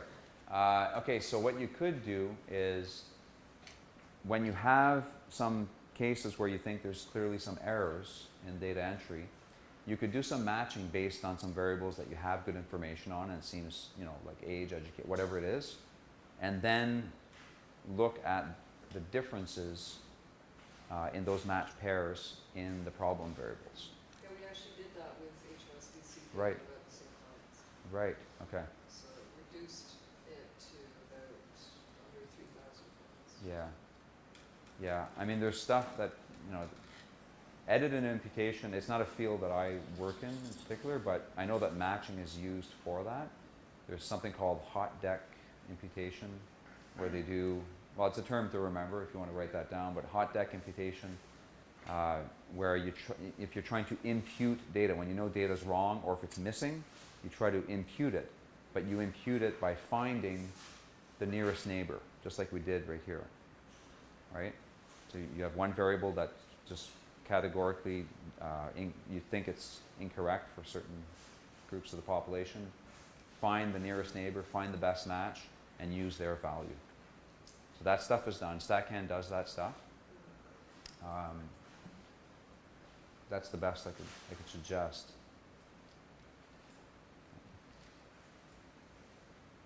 Yep. Is there a program or formula that you use? I'm sure you're not doing this manually when you're talking about 10,000 data sets. No, not manually. Yeah. No. Stata has different commands. Match, NN match, I think is what it, nearest neighbor match, NN match. There's other types of matching which I'm less familiar with and I won't really talk about too much, but there's propensity score matching and Corson matching. I don't know the Stata names for that. Mike might know. But these are the type of things that once you start using Stata, you can just do a search. And if you type in matching, you know, things will come up and you'll see propensity score matching and Corson matching. That's, you know, you get the information there. Are you doing matching tomorrow, Mike? No? Okay. No. I could. I mean, what you could do is show them the search function. Sure. If they want to look up, like the question that came up here was, so how would I do that in Stata, for example? I'm just talking about matching right now. So one thing they could do is just, you know, go on the search. I think it's NN match, the matching that I've used, nearest neighbor matching. You know, just type in match and you should be able to find something. Stata. There's PS match too. PS match 2 for propensity score matching, yeah. And there's Corson matching as well, which is the most recent type of matching. So, yeah.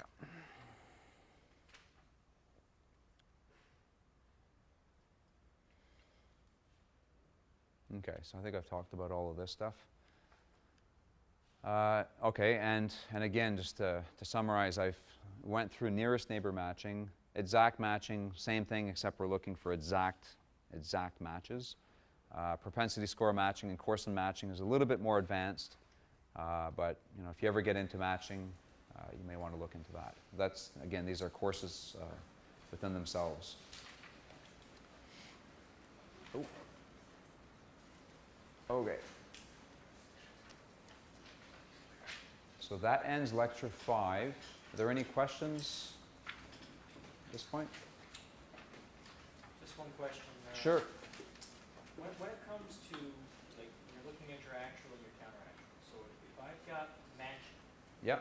and if you have enough data points, so you mentioned the thousands of data points. Yep. If you have thousands of data points, and you do a regression on an actual versus a counteractual. To me, you're getting very close to the matching elements because it depends on what range in the data set you're Well, in. So this will get age, for example, from yeah. 0 to 50. But here's the thing. Here's the thing with regressions. With regressions, you'll usually just throw in age as a control variable, or age squared, right? We saw polynomials. You're not getting as precise as you can with matching. With matching, within those thousands of people, you'll be finding donors. That's the language that's used, right? The match is the donor that gives you the data. You'll be finding people who are literally of the same age. Right? Literally of the same age. If you had, in regressions, you could create dummy variables for every single age category. Then you're getting very precise. Then you're approaching matching. Yeah, when you get enough data points. Yes. But then your model is going to get really big, right? You got to control for everything. With matching, you will simultaneously find people who have exactly the same age or very, very close, exactly the same level of education, live in very close proximity to each other, same family situation. That's all combined at the same time. That's like one big interaction control variable, set of variables in regression. Right? So to do the same thing in a regression, you would have to specify your model with controls for very detailed age categories, very detailed regional categories, all the little regions in Canada, maybe even at the postal code level, who knows? And you know, levels of education, et cetera, and then combine all of that through interactions. Basically, matching is doing that because it's finding people who are exactly the same. It's controlling for all of these things simultaneously. That's the power of matching. Like I said, it's dangerous if you allow for too many matches and your data aren't large enough to support it. Then you'll get bad matches. There are diagnostics you can do. We're not doing it in the lab tomorrow, but there are diagnostics you can look at. For example, % of exact matches that you've succeeded in having. How close your matches are. These are things you want to look at if you get into matching. But I guess my point is the potential is greater with matching for actually controlling for all those other characteristics compared to regressions. So it's a powerful tool. It's just not, it's not all that like people thought originally. It's not a method for solving the identification, the causal identification problem. It's a method for controlling for all these other differences, for adjusting for all these differences that exist between program and control group members in a very detailed and very specific way that you may not be able to achieve with a regression. If you've got thousands of data points in my head, I'm just looking at matching in terms of you have to go in and physically go in and look at all these different criteria to try and match them. Well, you won't physically go in. You won't physically go in. Stata will take one line at a time. Oh, for matching as well? Yeah, it'll take one line at a time. Some of the matching estimators take a long time, especially exact matching. It literally, you have all of your data, say 10,000, and then for the first one, it'll go in and it'll take the first one, and then it'll evaluate it compared to all the other 9,999. So it'll find the best match, or matches if you want 2 or 3. Then it'll go to the next one, number 2, and then it'll say, well, let's compare it to the other 9,999. All right, so it's basically, it's almost like 10,000 times 10,000 calculations. As well, right? Sorry? You set the constraints as well? You set the constraints in the sense that you're telling it how many variables to match on and how close you want the matches to be and how many matches you want. Do you want the top match? Do you want the top 2 match? Do you want the top 3 matches? So I like to start with 1 usually. I've had less success when I ask for more. If I ask for 10, then I end up getting bad matches. I think the default is 4 in Stata, I believe. Yep. Of course, you can't match for anything that hasn't been coded for. Exactly. But this is the matching on observables problem. Right. We only can match on what we observe, which is why matching is not the magical solution. You're dealing with real world, you have to Yep. progress away from reality. No. Dealing with Yeah, and it's exactly. And it's something to be used in conjunction with a good program design. You can do this with difference and difference if you like. Right? It'll help.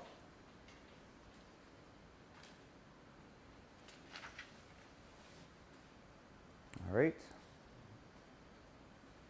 Are we good to go for the last lecture? Yes. Real home stretch? All right. Okay, this is called Putting It All Together. And here we're going to be applying regression to program evaluation. We could do the same thing with matching. I'm just going to do regression because that's what you're going to do tomorrow. Okay? So it's probably not going to be a long lecture. We're going to have 3 or 4 examples.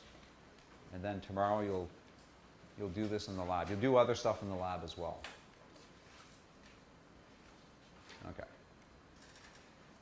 All right. So we have a job training program offered to New Brunswickers who lost their job.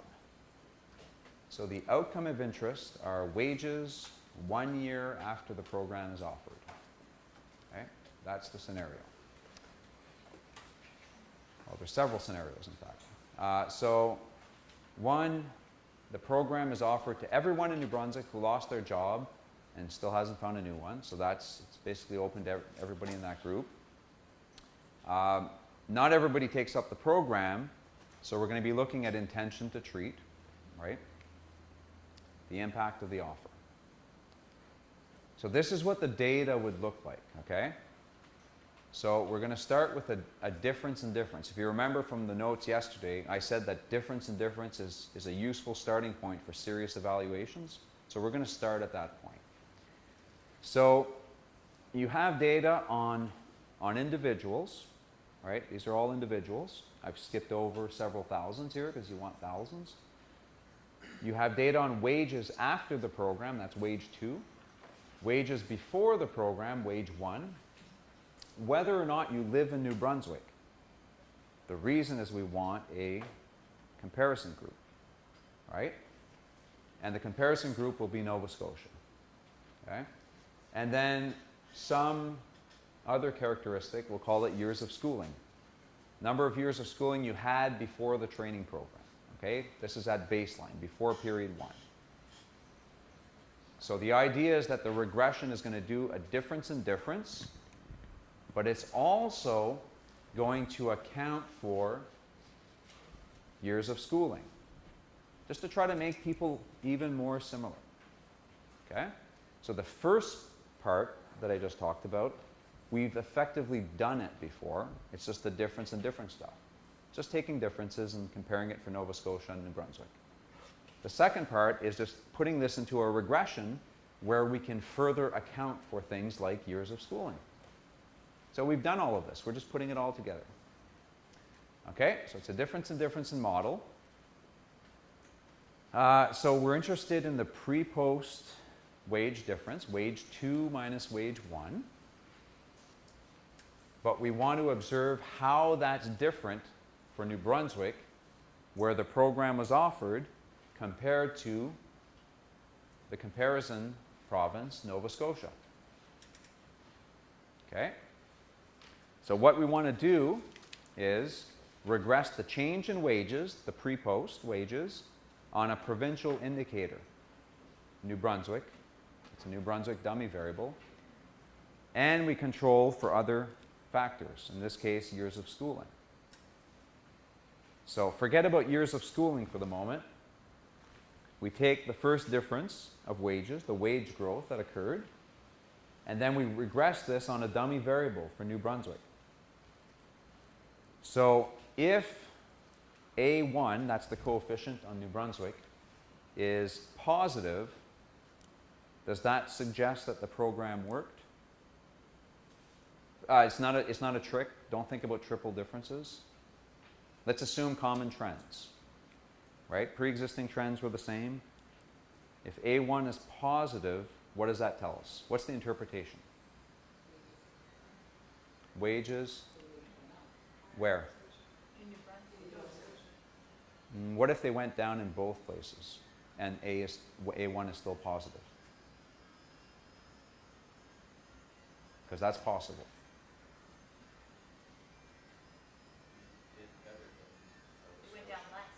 Went down less. Did better? Yeah. Yeah, it's telling us that the wage growth was higher in New Brunswick than in Nova Scotia. They could both go down. Who knows? Maybe we hit the recession of 2009 and life changed and wages went down everywhere, but we didn't do so badly in New Brunswick. Maybe that happened. The important thing is the wage growth. How was that different in New Brunswick? And it's, if A1 is positive, then it was superior. So if they both went down, A0 would be negative. If they both went down, sorry, what's the second part? If A0 would be negative. we're talking about A1 though. A0 is basically the wage growth for Nova Scotia. The intercept is always the value of the outcome variable, this, when this is equal to 0. Right? So that's the Nova Scotia wage growth. So if they went down in both provinces, then A0 would definitely be negative. Because in Nova Scotia, it went down. It was negative. A1, if the program worked, went up. Oh, sorry, what is positive? So, meaning it worked, things were better in New Brunswick. They improved more in New Brunswick. They both declined, but they improved more. So what you're looking for is a positive value on that coefficient. But, I mean, this is all the stuff we did yesterday. We expressed it graphically yesterday. Now we're expressing it as a regression. But the convenient thing about this is now we can control for years of schooling.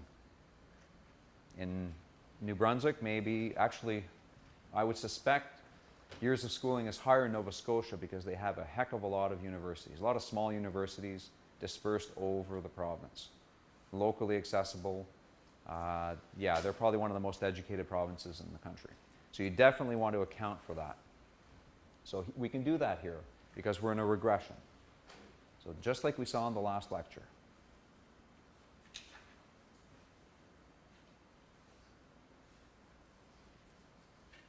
So are we all making the connection between this, what we saw, between this and the difference in different stuff we saw yesterday and the regression stuff we saw earlier today? Yes? Not sure? No? No, no, it's not okay. It's not okay. When you were looking at the difference in different stuff with the graphics, did that make sense to you? Okay. So we were saying that the wage growth in the program group, here it's New Brunswick, had to be higher, say we had one like this, had to be higher than in Nova Scotia. And Nova Scotia was like this, right? So for that to happen, this has to be positive. We're saying that when it's New Brunswick, this is greater. It's working in the sense that the wage growth was higher in New Brunswick compared to Nova Scotia. Because this is a dummy variable, New Brunswick. The omitted category is Nova Scotia. So this coefficient will tell you how much more wage growth we have in New Brunswick compared to Nova Scotia. And if it's positive, that means we have more wage growth in New Brunswick than in Nova Scotia. Well, in New Brunswick, we had the program. We introduced the program. So that's suggesting that the program did indeed work. Furthermore, Nova Scotians are highly educated, so you want to account for that. That's what this does. So if you understand this, you understand what a lot of good researchers do, difference in difference models within a regression framework. But it's all in pieces. If you go back, if you don't understand this, go back to the program evaluation stuff with the difference in difference, go back to the regression stuff, and if you build it all together, this is actually technically not new stuff. We're just sewing the pieces together. Yes? So, what you're saying with that equation is that the only difference in the economy of New Brunswick and Nova Scotia is the fact that we had a program and they have more years of school, because the dummy variable wipes out every other thing that is different between the two economies. That's the assumption in this. However, as you point out, or as you're suggesting, there are many other differences. This is the problem of, what was the word I used yesterday? Starts with a C. Confounding factors. Other factors that could come into play.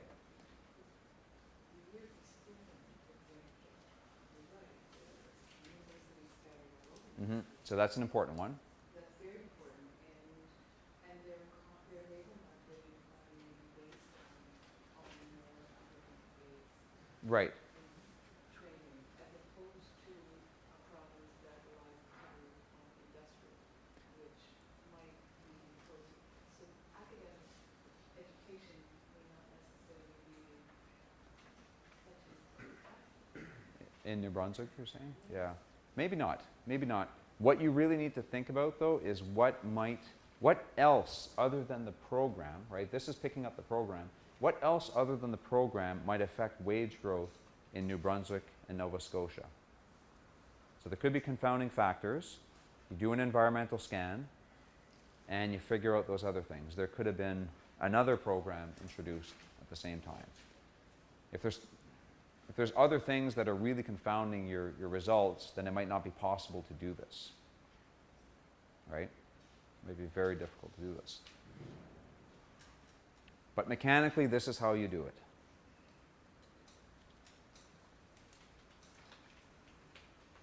Okay. So is there anybody who's having some difficulties with this? Or is it getting too late in the afternoon? Yeah. Okay, I can move on and I can come back. If you get a sudden burst of energy, and you say, oh, I'm confused. Let's go back. I can do that. Okay. So, as we talked about yesterday, the pre-existing trend matters, right? So we could have wages not just before the program, but wages way before the program. Wages in period 0, right? So now you would want to do triple differences. So an easy way to do it is just, again, specify the, here it is, the outcome variable as being not just a difference between period 2 and 1, but also between period 1 and 0. And you just regress it on the New Brunswick dummy variable. And there you go, you've got your triple differences. You've got 1 difference, 2 difference, and then the New Brunswick, Nova Scotia difference. Does everybody see those 3 differences? So all your wages have to be coded exactly the same, right, in the same kind of metric and stuff like that? Because you're probably pulling the second difference from a different data set. That goes back to the point of the gentleman who's no longer sitting there. Okay. Yeah, because wages are captured at different time periods, so you want to adjust for inflation. You may even want to adjust for cost of living and differences across provinces to the extent that that might change differentially over time. I doubt it's going to be that different. But yes, you want to measure these things exactly the same. Absolutely.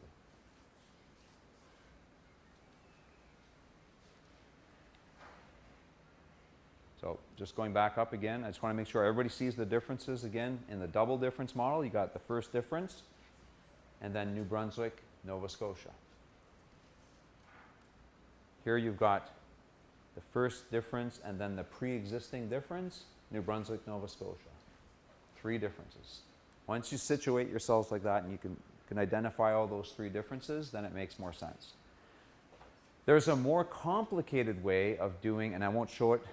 I tried doing this in these examples. There's a more complicated way of showing this or specifying this model, which was fairly easy with the double difference, but with the triple difference, it got really messy. You can do this with interaction terms. And evil Dr. Hahn is going to show you interaction terms and double differences. So I'll leave it up to him to explain. No. You can do, so he's going to do something like this, and correct me if I'm wrong, Mike, if you're doing something with a double difference. The way I tend to do it is I take that first difference and I regress it on this difference, the New Brunswick, Nova Scotia.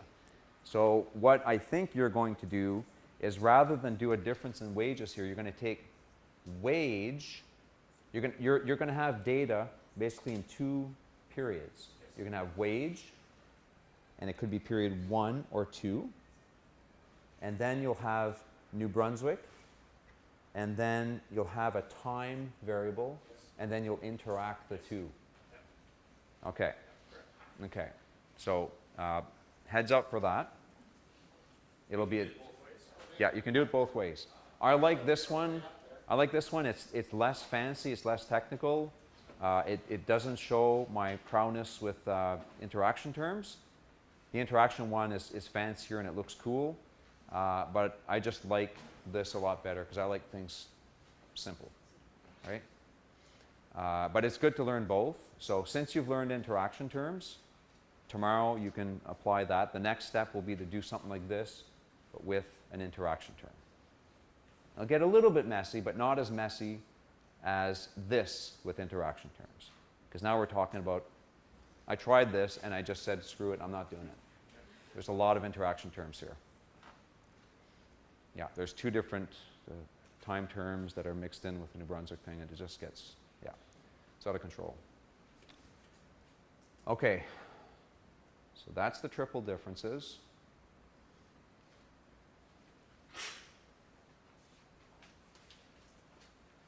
Yes, okay.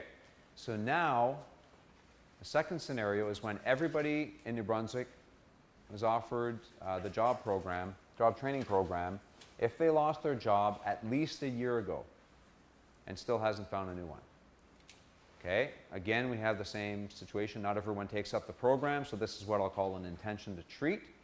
The key point is that they lost it at least a year ago. If you lost it 364 days ago, you don't qualify. So what's the program evaluation opportunity here? discontinuity. Yes, everybody sees that? Identifying discontinuities is very important. Okay, and this is something that you could probably sell, right? You could probably sell a program like this. Because you can say, well, they've been unemployed for a long time, so time to help them out. But it's only offered one time, so you can really compare those who are just below the threshold and those who are above the threshold. So you may have data on wages after the you will have data on wages after the program, before the program, and then way before the program. You have data on unemployment duration in days, and whether or not you lived in New Brunswick. So if you are in New Brunswick and you've been unemployed for at least 365 days, such as this person here, then you are eligible. So you create a variable called eligible, right? Both conditions, eligibility conditions hold, so you're eligible. Only 2 of these people are eligible here. And you have some other information, years of schooling, as always. Okay? So graphically, just to remind you, this is what it looks like. We're interested in wages after the program. And wages are a function of unemployment duration. But what happens at 365 days is that all of a sudden, people qualify for the program. So we might expect that their wages measured later on are going to be higher. Okay? You might expect a break in this series, right? Wages as a function of unemployment duration. The impact is basically this shift here that we observe. So you can do a regression discontinuity. And in fact, when people talk about discontinuities, they'll use the term regression discontinuity because it's always done with a regression. Here, discontinuities, as I mentioned, it won the silver medal in the program evaluation Olympics, right? To use Luke's terminology yesterday. They're pretty much like randomized experiments. Right at the threshold, they're like randomized experiments. So you can really just look at the post-program wages, right? That's totally reasonable. You don't necessarily need to do a difference in difference model for this. So that makes it a bit simple. So you can look at wages in period 2, that's after the program. And then you regress it on unemployment duration and whether or not you're eligible, but you interact that unemployment duration with eligibility. Okay? And what you're looking for, essentially, is whether or not this coefficient, the eligibility coefficient, is positive or not. Okay? These terms here, the unemployment duration, if we go back up here, wages are a function of unemployment duration, and the slope changes. It may change at the threshold, but we're not as interested in that.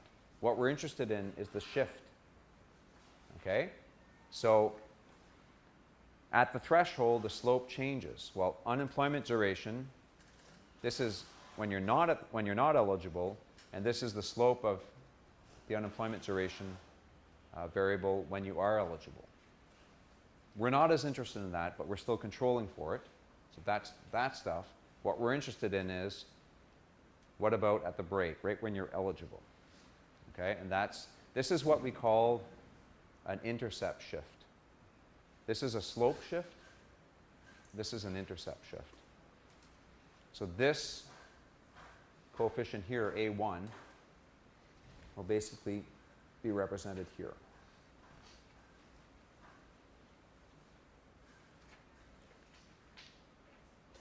I don't think you'll be doing this in the lab tomorrow, but if you ever do regression discontinuities, this is how you would do it. Are there any questions so far? I think we're almost there. I think there might be one more example, I think.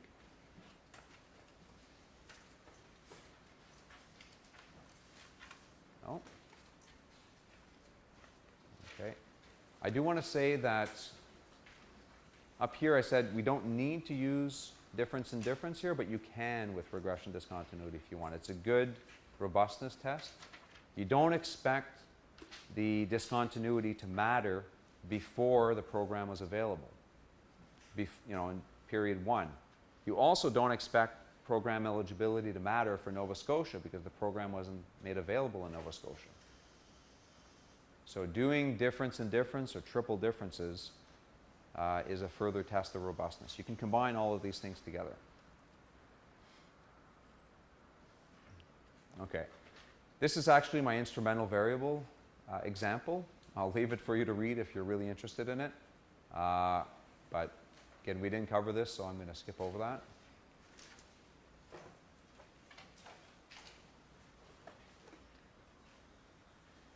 Oh, and the final one.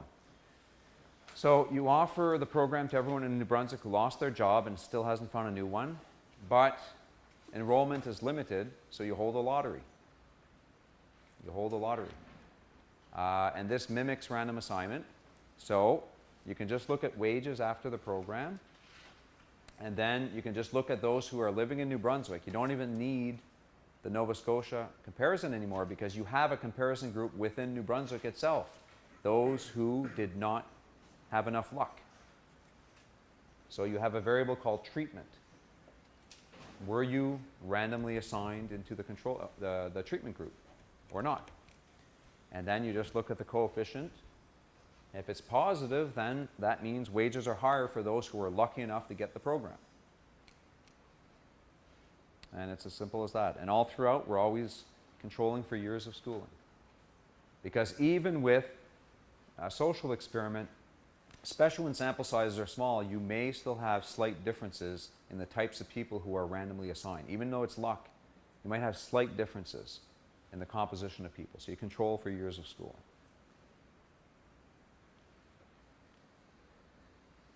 And that's all. Thank you for your time.